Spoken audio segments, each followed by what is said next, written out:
ਵਿੱਚ ਵਸਦੀ ਹੋਈ ਸਮੂਹ ਸਾਧ ਸੰਗਤ ਨੂੰ UK ਵੱਲੋਂ ਆਏ ਹੋਏ ਸੰਗਤਾਂ ਦੇ ਵਿਸ਼ੇਸ਼ ਜਥੇ ਵੱਲੋਂ ਪਿਆਰ ਸਹਿਤ ਫਤਿਹ ਪ੍ਰਵਾਨ ਹੋਵੇ ਜੀ। ਵਾਹਿਗੁਰੂ ਜੀ ਕਾ ਖਾਲਸਾ, ਵਾਹਿਗੁਰੂ ਜੀ ਕੀ ਫਤਿਹ ਜੀ। ਇੰਗਲੈਂਡ ਦੀਆਂ ਸੰਗਤਾਂ ਭਾਰਤ ਦੀ ਧਰਤੀ 'ਤੇ ਆਈਆਂ ਔਰ ਪੰਜਾਬ ਦੀ ਧਰਤੀ 'ਤੇ ਖਾਸ ਕਰ ਗੁਰੂਆਂ ਪੀਰਾਂ ਦੀ ਧਰਤੀ ਹੈ। ਇੱਥੇ ਅਸੀਂ ਮਨ ਦੇ ਵਿੱਚ ਇੱਕ ਪੰਥ ਦੇ ਪ੍ਰਤੀ ਦਰਦ ਲੈ ਕੇ ਆਏ ਹਾਂ। ਇੱਕ ਕੌਮੀ ਮੁੱਦਾ ਹੈ ਜਿਹੜਾ ਬਹੁਤ ਹੀ ਜ਼ਿਆਦਾ ਗੰਭੀਰ ਹੈ, ਜਿਹਦੇ ਉੱਪਰ ਸਮੁੱਚੇ ਪੰਥ ਨੂੰ ਵਿਚਾਰ ਜ਼ਰੂਰ ਕਰਨੀ ਬਣਦੀ ਹੈ। ਅਤੇ ਇਸ ਸੰਬੰਧੀ ਅਸੀਂ ਕਿਹਨੂੰ ਨੂੰ ਮਿਲੇ ਹਾਂ, ਸਾਨੂੰ ਕੀ ਸਮੱਸਿਆ ਬਾਹਰ ਆ ਰਹੀਆਂ ਨੇ ਵਿਦੇਸ਼ਾਂ ਦੇ ਵਿੱਚ, ਖਾਸ ਕਰਕੇ ਗੁਰਪੁਰਬਾਂ ਦੇ ਮਸਲੇ ਦੇ ਉੱਪਰ ਅਸੀਂ ਆਏ ਹਾਂ। ਅਤੇ ਤਾਂ ਕਿ ਗੁਰਪੁਰਬਾਂ ਦੀਆਂ ਤਰੀਕਾਂ ਨਿਸ਼ਚਿਤ ਹੋ ਜਾਣ, ਪੱਕੀਆਂ ਹੋ ਜਾਣ। ਉਸ ਸੰਬੰਧੀ ਸਾਨੂੰ ਬਾਹਰ ਕੀ ਮੁਸ਼ਕਲਾਂ ਆ ਰਹੀਆਂ ਨੇ ਕਿ ਗੁਰਪੁਰਬ ਦੀਆਂ ਤਰੀਕਾਂ ਪੱਕੀਆਂ ਨਹੀਂ ਹਨ, ਅਤੇ ਇੱਥੇ ਆ ਕੇ ਅਸੀਂ ਕਿਹਨਾਂ ਨੂੰ ਮਿਲੇ ਹਾਂ। ਇਸ ਸੰਬੰਧੀ ਸਭ ਤੋਂ ਪਹਿਲਾਂ UK ਤੋਂ ਆਏ ਹੋਏ ਅਤੀ ਸਤਿਕਾਰਯੋਗ ਸਰਦਾਰ ਰਜਿੰਦਰ ਸਿੰਘ ਜੀ ਰਾਏ, ਜੋ ਕਿ ਗੁਰਦੁਆਰਿਆਂ ਵਿੱਚ ਵੀ ਇਨਵੋਲਵ ਹਨ, ਸੰਗਤਾਂ ਦੇ ਵਿੱਚ ਵੀ ਹਨ, ਸੰਗਤੀ ਰੂਪ 'ਚ ਆਮ ਨਿਮਾਣੇ ਗੁਰਸਿੱਖ ਬਣ ਕੇ ਆਪਣੇ ਜਥੇ ਨੂੰ ਲੈ ਕੇ ਭਾਰਤ ਦੀ ਧਰਤੀ, ਪੰਜਾਬ ਦੀ ਧਰਤੀ 'ਤੇ ਆਏ ਨੇ। ਸਭ ਤੋਂ ਪਹਿਲਾਂ ਉਹ ਆਪ ਜੀ ਨੂੰ ਦੱਸਣਗੇ ਕਿ ਉਹਨਾਂ ਨੇ ਕਿਹਨਾਂ ਨਾਲ ਮੁਲਾਕਾਤ ਕੀਤੀ ਅਤੇ ਉਹਨਾਂ ਨੇ ਕੀ ਆਪਣੇ ਮੰਗ ਰੱਖੀ ਅਤੇ ਉਹਨਾਂ ਨੂੰ ਕੀ ਜਵਾਬ ਮਿਲਿਆ ਹੈ। ਇਸ ਸੰਬੰਧੀ ਸਰਦਾਰ ਰਜਿੰਦਰ ਸਿੰਘ ਜੀ ਰਾਏ, ਵਿਦੇਸ਼ੀ ਗੁਰੂ ਕੇ ਸਿੱਖ। ਹਾਂਜੀ, ਵਾਹਿਗੁਰੂ ਜੀ ਕਾ ਖਾਲਸਾ, ਵਾਹਿਗੁਰੂ ਜੀ ਕੀ ਫਤਿਹ। ਮੈਂ ਰਜਿੰਦਰ ਸਿੰਘ ਰਾਏ ਹਾਂ ਜੀ। ਅਸੀਂ UK ਤੋਂ ਆਏ ਹਾਂ। ਸੰਗਤ ਨੂੰ ਅਸੀਂ ਰੈਪਰੈਜ਼ੈਂਟ ਕਰਦੇ ਹਾਂ ਤਾਂ ਕਿ ਸੰਗਤ ਦਾ ਸੁਨੇਹਾ ਲੈ ਕੇ ਭਾਰਤ ਆਏ ਹਾਂ।